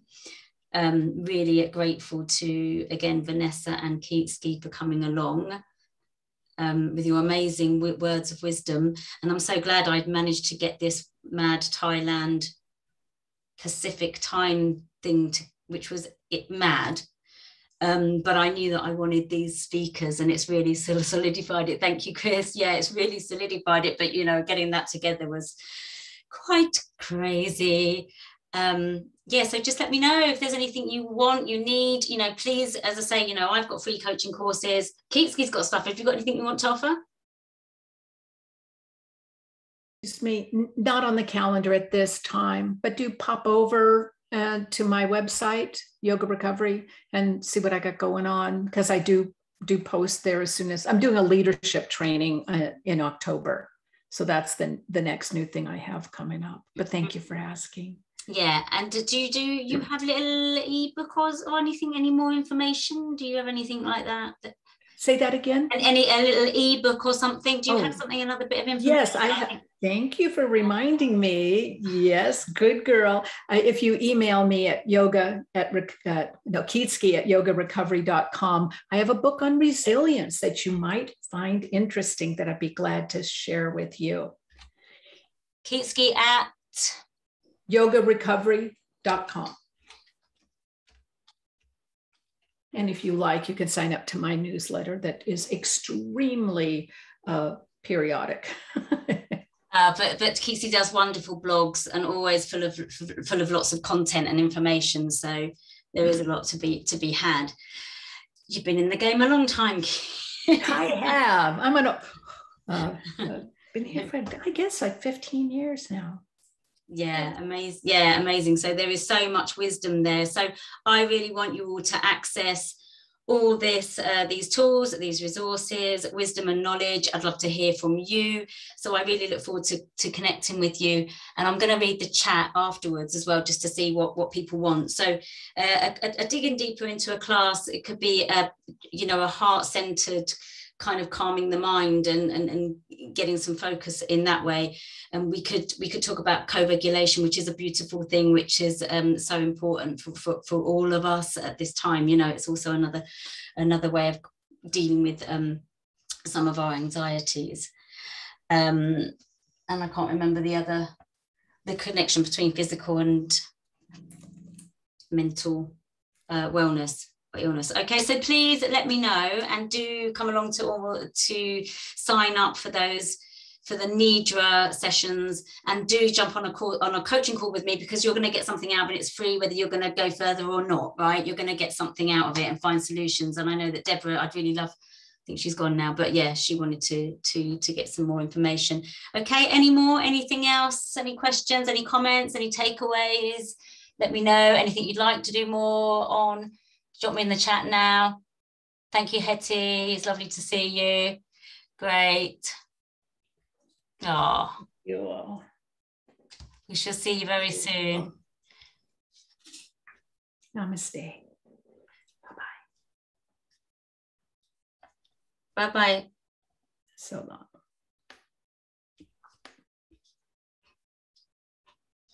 Okay. Okay, I'm going to just stay here for a bit longer. Thank you, Kim. You okay? No, not really. And I'll be in touch with you separately, but it's been amazing. It just felt, yeah, thank you. I'll be in touch with you tomorrow. Okay, yep, bye-bye. Do get in touch anytime. All right. Bye. Bye. Hey, Donna. How you doing? Oh, I'm going to stop the recording now. Yeah.